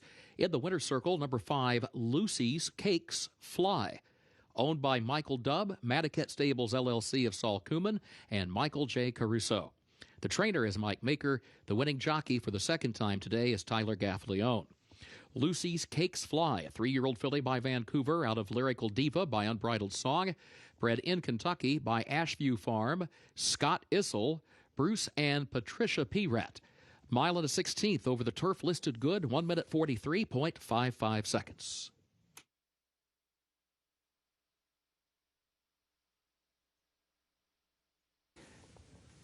At Keeneland, the pick 6 pays on 6 of 6 with a consolation 5 of 6. The late pick 5 on 5 of 5 with a consolation 4 of 5.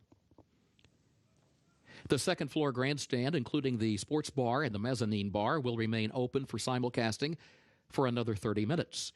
You may advance wager any races scheduled to occur after that time. We thank you for being with us. First post tomorrow, 1:05 p.m. Eastern. For now, on behalf of Keeneland, thank you and good evening.